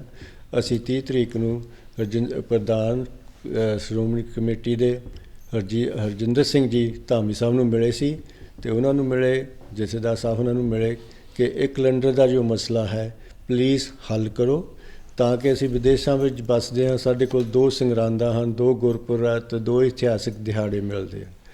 ਅਸੀਂ ਇਸ ਨੂੰ ਮੁੱਦੇ ਰੱਖ ਕੇ ਕਾਫੀ ਬੱਚੇ ਉੱਥੇ ਦੇ ਕਨਫਿਊਜ਼ ਹਨ, ਕਿਉਂਕਿ WhatsApp 'ਤੇ ਅੱਜ ਕੱਲ੍ਹ ਜੋ ਹੈ ਸਮਾਂ ਉਹ WhatsApp 'ਤੇ ਦੇਖਦੇ ਹਨ। ਸੰਗਰਾਂਦ ਇੱਕ ਦਿਨ ਆਉਂਦੀ ਹੈ, 2 ਦਿਨਾਂ ਬਾਅਦ ਦੂਸਰੇ ਦਿਨ ਆਉਂਦੀ ਹੈ। ਇਸ ਕਰਕੇ ਅਸੀਂ ਬੇਨਤੀ ਕਰਦੇ ਹਾਂ ਡੇਅਰਲੀ ਕਿ ਇਸ ਨੂੰ ਹੱਲ ਕੀਤਾ ਜਾਵੇ। ਵਾਹਿਗੁਰੂ ਜੀ ਕਾ ਖਾਲਸਾ, ਵਾਹਿਗੁਰੂ ਜੀ ਕੀ ਫਤਿਹ। ਹਾਂਜੀ, ਇਸ ਤੋਂ ਬਾਅਦ ਮੈਂ ਬੇਨਤੀ ਕਰਾਂਗਾ ਸਤਿਕਾਰਯੋਗ ਗਿਆਨੀ ਦਲੇਰ ਸਿੰਘ ਜੀ ਜੋਸ਼, ਇੰਟਰਨੈਸ਼ਨਲ ਪ੍ਰਚਾਰਕ ਹਨ UK। ਆਮ ਹੀ ਇਹਨਾਂ ਦੇ ਸਾਰਿਆਂ ਗੁਰਦੁਆਰਿਆਂ 'ਚ ਪ੍ਰੋਗਰਾਮ ਹੁੰਦੇ ਨੇ। ਆਪ ਜੀ ਕੁਝ ਇੱਕ ਵਿਚਾਰਾਂ ਰਾਹੀਂ ਨਿਹਾਲ ਕਰਨਗੇ ਜੀ ਔਰ ਦੱਸਣਗੇ। ਅੱਜ ਇੱਧਰ ਵਾਹਿਗੁਰੂ ਜੀ ਕਾ ਖਾਲਸਾ, ਵਾਹਿਗੁਰੂ ਜੀ ਕੀ ਫਤਿਹ। ਜੋ ਹੁਣੇ ਆਪ ਜੀ ਨੇ ਸਰਦਾਰ ਰਜਿੰਦਰ ਸਿੰਘ ਜੀ ਰਾਏ ਹੋਰਾਂ ਪਾਸੋਂ ਇਹ ਜਿਹੜੀ ਕਿ ਮੁਸ਼ਕਲ ਬਹੁਤ ਵੱਡੀ ਆ ਰਹੀ ਹੈ ਕੈਲੰਡਰ ਦੇ ਸੰਬੰਧ ਵਿੱਚ, ਉਸ ਨੂੰ ਹੱਲ ਕਰਨ ਵਾਸਤੇ ਕਿੱਥੇ ਵਿਦੇਸ਼ ਤੋਂ UK ਤੋਂ ਚੱਲ ਕੇ ਤੇ ਭਾਰਤ ਪਹੁੰਚੇ ਨੇ। ਔਰ ਸਿਰਮੌਰ ਸੰਸਥਾ ਜਿਹੜੀ ਹੈ ਉਹਨਾਂ ਦੇ ਪ੍ਰਧਾਨ ਧਾਮੀ ਸਾਹਿਬ ਉਹਨਾਂ ਨਾਲ ਗੱਲਬਾਤ ਕੀਤੀ, ਅਕਾਲ ਤਖਤ ਦੇ ਜਥੇਦਾਰ ਸਾਹਿਬ ਨਾਲ ਗੱਲਬਾਤ ਕੀਤੀ, ਔਰ ਅਜੇ ਤੱਕ ਕੋਈ ਵੀ ਸਾਰਥਕ ਜਿਹੜਾ ਕਿ ਇਹਦਾ ਉੱਤਰ ਉਹਨਾਂ ਨੂੰ ਨਹੀਂ ਮਿਲ ਸਕਿਆ। ਜਿਸ ਕਰਕੇ ਉਹਨਾਂ ਨੇ ਅੱਜ ਇਸ ਮੀਡੀਆ ਰਾਹੀਂ ਇਹ ਗੱਲ ਜਿਹੜੀ ਹੈ ਕਿ ਸੰਗਤ ਤੱਕ ਪਹੁੰਚਾਉਣੀ ਚਾਹੀ ਕਿ ਵਾਕਿਆ ਹੀ ਜੋ ਕੈਲੰਡਰ ਦੀ ਗੱਲ ਹੈ ਇਹ ਬਹੁਤ ਹੀ ਐਸਾ ਪੇਚੀ ਦਾ ਮਸਲਾ ਬਣ ਚੁੱਕਾ ਹੈ, ਜਿਸ 'ਚ ਹਰੇਕ ਜਿਹੜਾ ਹੈ ਕਿ ਬੜਾ ਇਸ ਗੱਲ 'ਤੇ ਉੱਤੇ ਫੀਲ ਕਰਦਾ ਹੈ ਕਿ ਕਿਸ ਦਿਨ ਗੁਰਪੁਰਬ ਮਨਾਇਆ ਜਾਏ, ਕਿਸ ਡੇਟ ਨੂੰ ਮਨਾਇਆ ਜਾਏ, ਕਿਹੜਾ ਸਮਾਂ ਕਿਸ ਨੂੰ ਕੀਤਾ ਜਾਂਦਾ ਹੈ। ਬੜੀ ਵਧੀਆ ਗੱਲ ਰਹੀ ਜਦੋਂ 2003 ਵਿੱਚ ਇਹ ਕੈਲੰਡਰ ਨਾਨਕਸ਼ਾਹੀ ਇਜਾਦ ਕੀਤਾ ਗਿਆ ਔਰ 8-9 ਸਾਲ ਉਹ ਚੱਲਿਆ ਔਰ ਉਹ ਸਾਰੀਆਂ ਡੇਟਾਂ ਜਿਹੜੀਆਂ ਸਨ ਬੱਚੇ ਤੱਕ ਚੇਤੇ ਹੋ ਗਈਆਂ ਕਿ 5 ਤਰੀਕ ਨੂੰ ਗੁਰਪਾਤਸ਼ਾਹ ਦਾ ਇਹ ਗੁਰਪੁਰਬ ਆਉਣਾ ਹੈ, ਜੋ ਇਹ ਗੁਰਪੁਰਬ ਇੰਨੀ ਡੇਟ ਨੂੰ ਆਉਣਾ ਹੈ। ਕਹਿਣ ਤੋਂ ਭਾਵ ਉਹ ਲੋਕਾਂ ਦੇ ਜ਼ਬਾਨੀ ਡਾਇਰੀ ਬਣ ਚੁੱਕਾ ਸੀ, ਕੈਲੰਡਰ ਬਣ ਚੁੱਕਾ ਸੀ। ਕਿਤਨੀ ਸੌਖੀ ਗੱਲ ਸੀ, ਪਰ ਇਹੋ ਜਿਹੇ ਲਾਗੂ ਆਪਣੇ ਸੋਚ ਵਿਚਾਰ ਕੇ ਡੇਟਾਂ ਫਿਕਸ ਕਰਕੇ ਕਰ ਦਿੱਤਾ ਜਾਏ। ਅਤੇ ਜਿਵੇਂ ਉਹਨਾਂ ਨੇ ਦੱਸਿਆ ਕਿ ਉੱਥੋਂ ਦੇ ਬੱਚਿਆਂ ਨੂੰ ਜਦੋਂ ਕੈਲੰਡਰ ਦੀ ਗੱਲ ਕਰਦੇ ਹਾਂ ਕਿ ਕੱਲ੍ਹ ਨੂੰ ਇਹ ਗੁਰਪੁਰਬ ਹੈ, ਕਹਿੰਦੇ ਜੀ ਉਦੋਂ ਤਾਂ ਹੋਰ ਕੋਈ ਮਨਾਇਆ ਸੀ, ਹੁਣ ਹੋਰ ਡੇਟ 'ਤੇ ਮਨਾ ਰਹੇ ਹੋ। ਇਹ ਜਿਹੜੀ ਕਿ ਮੁਸ਼ਕਲ ਇਹ ਹੱਲ ਹੋ ਜਾਏਗੀ। ਬੜਾ ਚੰਗਾ ਇੱਕ ਸੁਨੇਹਾ ਲੈ ਕੇ ਆਏ ਨੇ ਤਾਂ ਕਿ ਸਿੱਖ ਕੌਮ ਦੀ ਇਹ ਜਿਹੜੀ ਕਿ ਕੈਲੰਡਰ ਵਾਲੀ ਗੱਲ ਹੈ ਇੱਕ ਲੜੀ 'ਚ ਪਰੋਈ ਜਾ ਸਕੇ ਕਿ ਕਿਹੜਾ ਗੁਰਪੁਰਬ ਕਿਹੜੀ ਤਰੀਕ ਨੂੰ ਮਨਾਇਆ ਜਾਣਾ ਹੈ। ਇਹ 'ਚ ਕੋਈ ਅੱਛੀ ਅਥ ਕਥ ਨਹੀਂ, ਕਿਉਂਕਿ ਇਹ ਸਾਡਾ ਜੋ ਕਿ ਮੁਸ਼ਕਲ ਵਾਲਾ ਸਮਾਂ ਇਹ ਹੱਲ ਹੋਣਾ ਚਾਹੀਦਾ। ਅਤੇ ਗੁਰੂ ਪਿਆਰ ਵਾਲਿਓ, ਜਿਸ ਵਕਤ ਅਸੀਂ ਗੁਰਪੁਰਬਾਂ ਨੂੰ ਦੇਖਦੇ ਹਾਂ, ਇਹਨਾਂ ਦੀਆਂ ਡੇਟਾਂ ਨੂੰ ਤੱਕਦੇ ਹਾਂ ਅਤੇ ਬੜੇ ਕਨਫਿਊਜ਼ ਹੁੰਦੇ ਹਾਂ ਕਿ ਵਾਕਿਆ ਹੀ ਇੱਕ ਸਾਲ 'ਚ 2 ਵਾਰੀ ਗੁਰਪੁਰਬ ਇੱਕ ਗੁਰੂ ਪਾਤਸ਼ਾਹ ਦਾ ਆ ਜਾਣਾ, ਅਤੇ ਜਾਂ ਜਿਹੜੀਆਂ ਨੇ ਸੰਗਰਾਂਦਾਂ ਇੱਕ ਦਿਨ ਇੱਕ ਆਪਣੇ ਸਰਕਾਰੀ ਜੋ ਕਿ ਕੈਲੰਡਰ ਦੇ ਆਧਾਰ 'ਤੇ, ਇੱਕ ਵਾਰੀ ਜੋ ਕਿ ਬਿਕਰਮੀ ਕੈਲੰਡਰ ਦੇ ਆਧਾਰ 'ਤੇ ਵੱਖਰੀਆਂ ਵੱਖਰੀਆਂ ਡੇਟਾਂ ਬਣ ਜਾਂਦੀਆਂ। ਇਹ ਸਾਰੀ ਦੀ ਸਾਰੀ ਜਿਤਨੀ ਵੀ ਔਖਿਆਈ ਵਾਲੀ ਗੱਲ ਹੈ ਇਸ ਦਾ ਹੱਲ ਹੋਣ ਜਾਣਾ ਚਾਹੀਦਾ ਹੈ। ਅਤੇ ਗੁਰੂ ਪਿਆਰਿਓ, ਆਓ ਇਹ ਅਵਸਥਾ ਜਿਹੜੀ ਹੈ ਇਸ ਨੂੰ ਸਾਂਝਾ ਕਰਨ ਵਾਸਤੇ, ਇਸ ਦਾ ਹੱਲ ਕੱਢਣ ਵਾਸਤੇ ਅੱਜ ਇਹ ਜਿਹੜੀ ਕਿ ਮੀਟਿੰਗ ਸੱਦੀ ਗਈ ਹੈ, ਉਹਦੇ ਵਿੱਚ ਇਹ ਵਿਚਾਰਾਂ ਸਾਂਝੀਆਂ ਕੀਤੀਆਂ ਜਾ ਰਹੀਆਂ ਨੇ। ਆਪ ਗੁਰੂ ਪਾਤਸ਼ਾਹ ਜੀ ਕੌਮ ਦੀ ਆਪ ਅਗਵਾਈ ਕਰਨ, ਸਮੱਤ ਬਖਸ਼ਿਸ਼ ਕਰਨ, ਤਾਂ ਤੇ ਚੰਗੇ ਢੰਗ ਨਾਲ ਆਉਣ ਵਾਲੇ ਸਮੇਂ ਵਿੱਚ ਐਸਾ ਕੈਲੰਡਰ ਤਿਆਰ ਕੀਤਾ ਜਾਏ ਜੋ ਕਿ ਵਿਦੇਸ਼ੀ ਜੋ ਸੰਗਤਾਂ ਨੂੰ ਵੀ ਇਸ ਤੋਂ ਰਾਹਤ ਮਿਲ ਸਕੇ ਔਰ ਸਹੀ ਢੰਗ ਨਾਲ ਉਸ ਕੈਲੰਡਰ ਦੇ ਉੱਤੇ ਚੱਲਿਆ ਜਾ ਸਕੇ। ਇੰਨੇ ਬਚਨ ਕਹਿੰਦਾ ਹੋਇਆ ਖਿਮਾ ਦਾ ਜਾਚਕ ਹਾਂ। ਵਾਹਿਗੁਰੂ ਜੀ ਕਾ ਖਾਲਸਾ, ਵਾਹਿਗੁਰੂ ਜੀ ਕੀ ਫਤਿਹ। ਮੰਦਤ ਜਿਹੜੇ ਵਿਚਾਰ ਆਪ ਨਾਲ ਸਾਂਝੇ ਕੀਤੇ ਨੇ, ਔਰ ਇਹ ਗੱਲ ਬਿਲਕੁਲ ਸੱਚ ਹੈ ਕਿ ਲਗਭਗ 200 ਦੇਸ਼ਾਂ ਦੇ ਵਿੱਚੋਂ 160-70 ਦੇਸ਼ਾਂ ਦੇ ਵਿੱਚ ਗੁਰੂ ਨਾਨਕ ਨਾਮ ਲੈਵਾ ਸਿੱਖ ਪਹੁੰਚ ਚੁੱਕੇ ਨੇ। ਅਤੇ ਜੇ ਤਾਂ ਇਕੱਲੇ ਪੰਜਾਬ ਦੀ ਗੱਲ ਹੁੰਦੀ ਜਾਂ ਇਕੱਲੇ ਭਾਰਤ ਦੀ ਗੱਲ ਹੁੰਦੀ ਫਿਰ ਤਾਂ ਸਰ ਜਾਣਾ ਸੀ ਕਿਸੇ ਵੀ ਕੈਲੰਡਰ ਦੇ ਨਾਲ। ਪਰ ਬਾਹਰਲੇ ਦੇਸ਼ਾਂ ਵਿੱਚ ਉਹਨਾਂ ਦੇਸ਼ਾਂ ਦੀਆਂ ਸਰਕਾਰਾਂ ਵੱਲੋਂ ਛੁੱਟੀਆਂ ਲੈਣ ਵਾਸਤੇ ਅਸੀਂ ਉਹਨਾਂ ਨੂੰ ਆਪਣੀਆਂ ਹਰ ਸਾਲ ਨਵੀਆਂ ਤਰੀਕਾਂ ਨਹੀਂ ਥੋਪ ਸਕਦੇ। ਉਹ ਇੱਕ ਤਰੀਕ ਮੰਗਦੇ ਨੇ, ਜਿਹਦੇ ਕਰਕੇ ਵਿਦੇਸ਼ੀ ਸਿੱਖਾਂ ਦੇ ਲਈ ਇੱਕ ਬੜਾ ਵੱਡਾ ਮਸਲਾ ਹੈਗਾ। ਅਤੇ ਇਸ ਸੰਬੰਧੀ ਹੀ ਅਗਲੀ ਜਿਹੜੀ ਵਿਚਾਰ ਹੈ ਯੂਕੇ ਦੀਆਂ ਸੰਗਤਾਂ ਦੇ ਵੱਲੋਂ ਵਿਸ਼ੇਸ਼ ਤੌਰ 'ਤੇ ਸਤਿਕਾਰਯੋਗ ਭਾਈ ਗੁਰਜੀਤ ਸਿੰਘ ਜੀ ਆਜ਼ਾਦ, ਜੋ ਕਿ ਕਲਾਸੀਕਲ ਦੇ ਵੀ ਮਾਹਿਰ ਨੇ, ਆਪ ਜੀ ਨੂੰ ਨਾਨਕਸ਼ਾਹੀ ਕੈਲੰਡਰ ਦੇ ਮੁੱਦੇ ਤੇ ਕੋਈ ਨਾ ਕੋਈ ਵਿਚਾਰ ਆਪ ਜੀ ਸਾਹਮਣੇ ਰੱਖ ਰਹੇ ਹਨ ਜੀ। ਇਕੱਠਾ ਹੀ ਬੋਲੀ ਜਾਓ, ਨਾਮ ਸੰਬੋਧਨ ਕਰਨ ਦੀ ਲੋੜ ਨਹੀਂ ਹੈਗੀ, ਮਤਲਬ ਆਪੋ ਆਪਣੀ ਗੱਲ ਰੱਖੀ ਜਾਓ, ਨਾਮ ਦੱਸ ਕੇ, ਹੈ ਨਾ ਜੀ। ਠੀਕ ਹੈ ਜੀ। ਵਾਹਿਗੁਰੂ ਜੀ ਕਾ ਖਾਲਸਾ, ਵਾਹਿਗੁਰੂ ਜੀ ਕੀ ਫਤਿਹ। ਮੇਨ ਦਿੱਕਤ ਇਹ ਹੈ ਕਿ ਜਿਹੜਾ ਤੇ ਸਾਰੀ ਦੁਨੀਆ ਦਾ ਸਿਸਟਮ ਚੱਲ ਰਿਹਾ, ਸਾਰੀ ਦੁਨੀਆ ਦੀਆਂ ਸਰਕਾਰਾਂ ਦਾ ਐਜੂਕੇਸ਼ਨ ਦਾ ਸਿਸਟਮ, ਉਹ ਜਿਹੜਾ ਸੂਰਜ 'ਤੇ ਬੇਸਡ ਹੈ, ਸੋਲਰ ਸਿਸਟਮ 'ਤੇ ਬੇਸ ਕੈਲੰਡਰ ਉੱਤੇ ਚੱਲ ਰਿਹਾ। ਪਰ ਇੰਡੀਆ ਦੇ ਵਿੱਚ ਜਿਹੜੇ ਦਿਨ ਤਿਉਹਾਰ ਨੇ ਉਹ ਬਿਕਰਮੀ ਕੈਲੰਡਰ ਜਿਹੜਾ ਹੈ ਉਹਦੇ ਮੁਤਾਬਕ ਚੱਲਦੇ ਨੇ। ਉਹ ਜਿਹੜਾ ਬੇਸ ਹੈ ਉਹ ਚੰਦਰਮਾ 'ਤੇ ਹੈ। ਚੰਦਰਮਾ ਦਾ ਜਿਹੜਾ ਧਰਤੀ ਦੇ ਦੁਆਲੇ ਗੇੜਾ ਉਹ 28 ਦਿਨਾਂ 'ਚ ਪੂਰਾ ਹੋ ਰਿਹਾ। ਉਹਦੇ ਵਿੱਚ ਵੀ ਡੈਸੀਮਲ 'ਚ ਥੋੜ੍ਹਾ ਬਹੁਤਾ ਫਰਕ ਰਹਿੰਦਾ ਹੈ। ਉਹਦੇ ਹਿਸਾਬ ਨਾਲ ਬਿਕਰਮੀ ਕੈਲੰਡਰ ਵਿੱਚ 354 ਦਿਨ ਨੇ, ਪਰ ਸੋਲਰ ਵਾਲੇ 'ਚ 365 ਦਿਨ ਨੇ। ਬਿਕਰਮੀ ਕੈਲੰਡਰ ਵਾਲਿਆਂ ਨੇ ਵੀ ਸੂਰਜੀ ਕੈਲੰਡਰ ਨੂੰ ਮਾਨਤਾ ਦਿੱਤੀ ਹੋਈ ਹੈ, ਕਿਉਂਕਿ ਉਹ ਦੇਸੀ ਮਹੀਨਿਆਂ ਨੂੰ ਸਿੰਕ ਕਰਾਉਣ ਲਈ, ਕਿਉਂਕਿ 11 ਦਿਨ ਦਾ ਫਰਕ ਹੈ ਸਾਲ ਦੇ ਵਿੱਚ, ਉਹ ਹਰ 3 ਸਾਲ ਬਾਅਦ ਇੱਕ ਮਹੀਨਾ ਨਵਾਂ ਐਡ ਕਰਦੇ ਨੇ ਉਹਦੇ ਵਿੱਚ, ਕਿ ਇਹ ਕੈਲੰਡਰ ਨੂੰ ਅਸੀਂ ਸੋਲਰ ਸਿਸਟਮ ਦੇ ਨਾਲ ਮੈਚ ਕਰਾ ਲਈਏ। ਇਹਦਾ ਮਤਲਬ ਮਾਨਤਾ ਉਹ ਵੀ ਇਸੇ ਨੂੰ ਹੀ ਦੇ ਰਹੇ ਨੇ, ਪਰ ਉਹ ਪੁਰਾਣੇ ਸਿਸਟਮ ਨੂੰ ਛੱਡ ਨਹੀਂ ਰਹੇ। ਸਾਡੀ ਬਸ ਇੰਨੀ ਰਿਕੁਐਸਟ ਹੈ ਕਿ ਡੇਟਾਂ ਫਿਕਸ ਕਰ ਦਿਓ, ਚਾਹੇ ਦੇਸੀ ਮਹੀਨੇ ਵਾਲੀਆਂ ਫਿਕਸ ਕਰ ਦਿਓ, ਕਿ ਸਾਨੂੰ ਪਤਾ ਹੋਏ ਕਿ ਕਿਹੜੀ ਤਰੀਕ ਹੈ। ਜੇ ਇਹ ਮਸਲਾ ਹੱਲ ਹੋ ਜਾਏ, ਐਜੂਕੇਸ਼ਨ ਦੇ ਵਿੱਚ ਬੱਚਿਆਂ ਨੂੰ ਤੁਸੀਂ ਡੇਟਾਂ ਦੱਸਣੀਆਂ, ਜਿਵੇਂ ਕਿ ਤੁਸੀਂ ਕਿਸੇ ਨੂੰ ਵੀ ਪੁੱਛੋ ਕ੍ਰਿਸਮਸ 25 ਜਨਵਰੀ ਫਿਕਸ ਹੈ, 25 ਦਸੰਬਰ, ਠੀਕ ਹੈ, ਫਿਕਸ ਹੈ। ਗਾਂਧੀ ਜਯੰਤੀ ਸਭ ਨੂੰ ਪਤਾ ਹੈ, ਬੱਚੇ ਨੂੰ ਪਤਾ ਹੈ, ਤੁਹਾਨੂੰ ਉਹ ਦੱਸਣ ਦੀ ਲੋੜ ਹੀ ਨਹੀਂ। ਤੁਸੀਂ ਕਹੋ 2 ਅਕਤੂਬਰ, ਉਹਨੂੰ ਆਪਣੇ ਆਪ ਹੀ ਚੇਤਾ ਆ ਜਾਂਦਾ ਕਿ ਇਹ ਗਾਂਧੀ ਜਯੰਤੀ ਹੈ। ਇੱਦਾਂ ਹੋਰ ਵੀ ਦਿਨ ਤਿਉਹਾਰ ਜਿਹੜੇ ਫਿਕਸ ਨੇ ਇਹ, ਕਿਉਂਕਿ ਹੁਣ ਸਿੱਖੀਜ਼ਮ ਜਿਹੜਾ ਹੈ ਪੂਰੀ ਦੁਨੀਆ ਵਿੱਚ ਫੈਲ ਚੁੱਕਿਆ ਹੈ, ਅਤੇ ਸੋਲਰ ਸਿਸਟਮ ਸਾਰੀ ਦੁਨੀਆ ਦੇ ਵਿੱਚ ਕੰਮ ਕਰਦਾ ਉਹ ਵਾਲਾ ਕੈਲੰਡਰ। ਅਤੇ ਸਾਨੂੰ ਚਾਹੀਦਾ ਹੈ ਕਿ ਸਾਡਾ ਜਿਹੜਾ ਕੈਲੰਡਰ ਆ ਉਹਦੇ ਨਾਲ ਪ੍ਰੋਪਰ ਫਿਕਸ ਕਰ ਦਿੱਤਾ ਜਾਏ। ਇੰਨੀ ਬੇਨਤੀ ਹੈ, ਸਾਡਾ ਕਿਸੇ ਨਾਲ ਕੋਈ ਵਿਰੋਧ ਨਹੀਂ ਹੈ, ਤਰੀਕਾ ਫਿਕਸ ਹੋਣ, ਕੋਈ ਵੀ ਹੋਣ, ਵਿਦਵਾਨ ਲੋਕ ਬੈਠਣ ਤੇ ਇਹਨੂੰ ਫਿਕਸ ਕਰ ਦੇਣ। ਵਾਹਿਗੁਰੂ ਜੀ ਕਾ ਖਾਲਸਾ, ਵਾਹਿਗੁਰੂ ਜੀ ਕੀ ਫਤਿਹ। ਹਾਂਜੀ, ਭਾਈ ਪ੍ਰਭਜੋਤ ਸਿੰਘ ਜੀ, ਜੋ ਕਿ ਵਿਦਵਾਨ ਸਕਾਲਰ ਹਨ ਸਿੱਖ ਕੌਮ ਦੇ, ਉਹ ਆਪ ਜੀ ਨੂੰ ਵਿਚਾਰ ਰੱਖਣਗੇ ਜੀ। ਸਾਰਿਆਂ ਨੂੰ ਵਾਹਿਗੁਰੂ ਜੀ ਕਾ ਖਾਲਸਾ, ਵਾਹਿਗੁਰੂ ਜੀ ਕੀ ਫਤਿਹ। ਦਾਸ ਪ੍ਰਭਜੋਤ ਸਿੰਘ, ਡਾਇਰੈਕਟਰ ਪੰਥਕ ਸ਼ਕਤੀ ਕੌਂਸਲ ਅਤੇ ਜਨਰਲ ਸੈਕਟਰੀ ਗੁਰਸਿੱਖ ਫੈਮਿਲੀ ਕਲੱਬ ਸਮੂਹ। ਅਸੀਂ ਸੰਗਤ ਜਿਤਨੀ ਵੀ ਇੱਥੇ ਬੈਠੇ ਹਾਂ, ਪ੍ਰੋਬਲਮ ਜਿਹੜੀ ਹੈ ਉਹ ਛੋਟੀ ਨਹੀਂ ਹੈ, ਪ੍ਰੋਬਲਮ ਕਾਫੀ ਵੱਡੀ ਹੈ। ਹੁਣੇ ਗੁਰੂ ਤੇਗ ਬਹਾਦਰ ਸਾਹਿਬ ਜੀ ਦਾ ਗੁਰਪੁਰਬ ਲੰਘ ਕੇ ਗਿਆ, ਸ਼ਹੀਦੀ ਗੁਰਪੁਰਬ। ਜੇਕਰ ਅਸੀਂ ਆਪਣਾ ਮੋਬਾਈਲ ਖੋਲ੍ਹ ਕੇ ਕੈਲੰਡਰ ਦੇਖਦੇ ਹਾਂ ਤਾਂ ਉਹਦੇ ਉੱਤੇ ਸਾਨੂੰ ਡੇਟਸ ਜਿਹੜੀਆਂ ਨੇ ਨਜ਼ਰ ਆ ਜਾਂਦੀਆਂ ਨੇ। ਤਾਂ ਉੱਥੇ ਡੇਟਸ ਆ ਰਹੀ ਸੀ ਜਿਹੜੀ ਕਿ 24 ਤਰੀਕ ਨੂੰ ਗੁਰੂ ਤੇਗ ਬਹਾਦਰ ਸਾਹਿਬ ਜੀ ਦਾ ਸ਼ਹੀਦੀ ਗੁਰਪੁਰਬ ਜਿਹੜਾ ਉਹ ਦੱਸਿਆ ਜਾ ਰਿਹਾ, ਪਰ 24 ਤਰੀਕ ਨੂੰ ਕਿਸੇ ਨੇ ਵੀ ਨਹੀਂ ਮਨਾਇਆ। ਹੁਣ ਪੰਜਾਬ ਤੋਂ ਬਾਹਰ ਵਾਲੇ ਜਿੰਨੇ ਸਕੂਲ ਸੀ ਉਹਨਾਂ ਨੇ 24 ਤਰੀਕ ਨੂੰ ਉਸ ਦਿਨ ਛੁੱਟੀ ਕਰ ਦਿੱਤੀ, ਪਰ ਗੁਰਦੁਆਰਾ ਸਾਹਿਬਾਨਾਂ ਦੇ ਵਿੱਚ ਜਾਂ ਕਿਤੇ ਵੀ ਗੁਰਪੁਰਬ ਮਨਾਇਆ ਨਹੀਂ ਜਾ ਰਿਹਾ। ਇਸੇ ਤਰੀਕੇ ਦੇ ਨਾਲ ਹੋਰ ਵੀ ਕਈ ਸਾਰੇ ਜਿਹੜੇ ਗੁਰਪੁਰਬ ਨੇ ਜਿਹੜੇ ਕਿ ਕੈਲੰਡਰ ਦੇ ਵਿੱਚ ਸ਼ੋਅ ਹੋ ਰਹੇ ਨੇ ਪੁਰਾਣੀਆਂ ਤਰੀਕਾਂ ਦੇ ਮੁਤਾਬਕ, ਜੋ ਪਹਿਲਾਂ ਆਉਂਦੀਆਂ ਰਹੀਆਂ। ਗੂਗਲ ਕੈਲੰਡਰ 'ਚ ਤੁਸੀਂ ਦੇਖ ਲਓ ਜਾਂ ਆਈਫੋਨ ਖੋਲ੍ਹ ਕੇ ਦੇਖ ਲਓ, ਤੁਹਾਨੂੰ ਉਹ ਡੇਟਸ ਪੁਰਾਣੀਆਂ ਮਿਲ ਰਹੀਆਂ ਨੇ। ਅਸੀਂ ਇੱਥੇ ਸਾਡੇ ਬੱਚੇ ਕਨਫਿਊਜ਼ ਹੋ ਰਹੇ ਨੇ ਕਿ ਕੈਲੰਡਰ ਦੇ ਵਿੱਚ ਸਾਨੂੰ ਡੇਟ ਇਹ ਸ਼ੋਅ ਹੋ ਰਹੀ ਹੈ, ਗੁਰਦੁਆਰੇ ਕੋਈ ਹੋਰ ਡੇਟ ਮਨਾ ਰਹੇ ਹਾਂ, ਅਤੇ ਬਾਅਦ ਵਿੱਚ ਸਾਨੂੰ ਦੱਸਿਆ ਜਾ ਰਿਹਾ ਕਿ ਤਰੀਕ ਕੋਈ ਹੋਰ ਹੈਗੀ ਹੈ। ਇਹ ਹਰ ਵਾਰੀ ਜਿਹੜੀ ਕਨਫਿਊਜ਼ਨ ਜਿਹੜੀ ਆ ਰਹੀ ਹੈ, ਅਸੀਂ ਇਹੀ ਬੇਨਤੀ ਕਰ ਰਹੇ ਹਾਂ ਕਿ ਕਨਫਿਊਜ਼ਨ ਜਿਹੜੀ ਹੈ ਉਹ ਖਤਮ ਕੀਤੀ ਜਾਵੇ, ਹੋਰ ਕੋਈ ਨਹੀਂ। ਕਿ ਕੋਈ ਤਰੀਕਾਂ ਜਿਹੜੀਆਂ ਨੇ ਉਹ ਫਿਕਸ ਕਰ ਦਿੱਤੀਆਂ ਜਾਣ ਕਿ ਵਿਦਵਾਨ ਬੈਠਣ। ਹਰ ਵਾਰੀ ਜਦੋਂ ਵੀ ਅਸੀਂ ਬੇਨਤੀ ਕਰਦੇ ਹਾਂ, ਸਾਡੀ ਤਾਂ ਬੇਨਤੀ ਜਿਹੜੀ ਹੈਗੀ ਉਹ ਅਕਾਲ ਤਖ਼ਤ ਸਾਹਿਬ ਦੇ ਉੱਤੇ ਹੀ ਹੈਗੀ ਹੈ, ਸ਼੍ਰੋਮਣੀ ਕਮੇਟੀ ਨੂੰ ਹੀ ਹੈ, ਕਿਉਂਕਿ ਉਹੀ ਇੱਕ ਜ਼ਿੰਮੇਵਾਰ ਸੰਸਥਾ ਸਾਡੀ ਬਣਦੀ ਹੈ, ਅਸੀਂ ਉਹਨਾਂ ਦੇ ਅੱਗੇ ਹੀ ਬੇਨਤੀ ਕਰ ਸਕਦੇ ਹਾਂ। ਹੁਣ ਇਹ ਕੈਲੰਡਰ ਦਾ ਮੁੱਦੇ ਦੇ ਕਰਕੇ ਕੀ ਹੈ ਕਿ ਬਹੁਤ ਸਾਰੇ ਜਿਹੜੇ ਸਾਡੇ ਗੁਰਦੁਆਰਾ ਸਾਹਿਬਾਨ ਨੇ ਉਹ ਕੀ ਹੈ ਕਿ ਮੂਲ ਨਾਨਕਸ਼ਾਹੀ ਕੈਲੰਡਰ ਜਿਹੜਾ 2003 ਦੇ ਵਿੱਚ ਅਪਣਾਇਆ ਗਿਆ ਸੀ ਉਹਦੇ ਮੁਤਾਬਕ ਡੇਟਾਂ ਮਨਾ ਰਹੇ ਨੇ, ਕੁਛ ਜਿਹੜੇ ਨੇ ਬਿਕਰਮੀ ਕੈਲੰਡਰ ਦੇ ਮੁਤਾਬਕ ਡੇਟਾਂ ਮਨਾ ਰਹੇ ਨੇ, ਤੇ ਇੱਕੋ ਇਲਾਕੇ ਦੇ ਵਿੱਚ ਅਲੱਗ-ਅਲੱਗ ਗੁਰਦੁਆਰੇ ਨੇ ਉਹਦੇ 'ਚ ਆ ਰਿਹਾ ਕਿ ਅੱਜ ਸ਼ਹੀਦੀ ਗੁਰਪੁਰਬ ਇਸ ਤਰੀਕੇ ਨੂੰ ਮਨਾਇਆ ਜਾ ਰਿਹਾ, ਇੱਧਰ ਅਲੱਗ ਮਨਾਇਆ ਜਾ ਰਿਹਾ, ਕਿ ਇੱਕੋ ਇਲਾਕੇ ਦੀਆਂ ਇਹ ਸੰਗਤਾਂ ਜਿਹੜੀਆਂ ਨੇ ਉਹ ਵੀ ਕਨਫਿਊਜ਼ ਹੋ ਰਹੀਆਂ ਨੇ ਕਿ ਤਰੀਕ ਕਿਹੜੀ ਹੈ। ਕਿ ਗੁਰਪੁਰਬ ਅਸੀਂ ਜਦੋਂ ਮਰਜ਼ੀ ਮਨਾ ਲਈਏ, ਉਹਦੇ 'ਚ ਕੋਈ ਗੁਰੂ ਸਾਹਿਬ ਵੱਲੋਂ ਸਾਨੂੰ ਉਲੰਘਣਾ ਨਹੀਂ ਹੈ ਕਿ ਜਿਸ ਦਿਨ ਵੀ ਅਸੀਂ ਪ੍ਰਮਾਤਮਾ ਨੂੰ ਯਾਦ ਕਰ ਲਈਏ ਉਹੀ ਦਿਨ ਸੁਹਾਵੜਾ ਹੈਗਾ। ਪਰ ਅਸੀਂ ਕਹਿੰਦੇ ਫਿਰ ਵੀ ਕੋਈ ਦਿਨ ਤਿਉਹਾਰ ਜਿਹੜਾ ਹੈ ਉਹ ਫਿਕਸ ਕਰ ਦਿੱਤਾ ਜਾਏ ਕਿ ਇਹ ਨਾ ਕਨਫਿਊਜ਼ਨ ਰਵੇ ਕਿ ਅੱਜ ਜਿਹੜਾ ਹੈ ਕਿ ਫਲਾਣੇ ਗੁਰਦੁਆਰੇ ਦੇ ਵਿੱਚ ਅੱਜ ਤਰੀਕ ਮਨਾਈ ਜਾ ਰਹੀ ਹੈ, ਤੇ ਉਹ ਆਪਸੀ ਜਿਹੜਾ ਸਾਡਾ ਜਾਣੀ ਕਿ ਸਿੱਖਾਂ ਦੇ ਵਿੱਚ ਜਿਹੜਾ ਪਿਆਰ ਹੈਗਾ ਉਹ ਵੀ ਕਿਤੇ ਨਾ ਕਿਤੇ ਫਿੱਕ ਪੈ ਰਿਹਾ ਕਿ ਹਾਂ ਕਿ ਇਹ ਤੁਸੀਂ ਅਲੱਗ ਤਰੀਕੇ ਨਾਲ ਮਨਾ ਰਹੇ ਹੋ, ਅਸੀਂ ਅਲੱਗ ਤਰੀਕੇ ਨਾਲ ਮਨਾ ਰਹੇ ਹਾਂ। ਕਿ ਇਹ ਸਾਰੀ ਕਨਫਿਊਜ਼ਨ ਜਿਹੜੀ ਹੈ ਹੌਲੀ ਹੌਲੀ ਖਤਮ ਕੀਤੀ ਜਾਵੇ।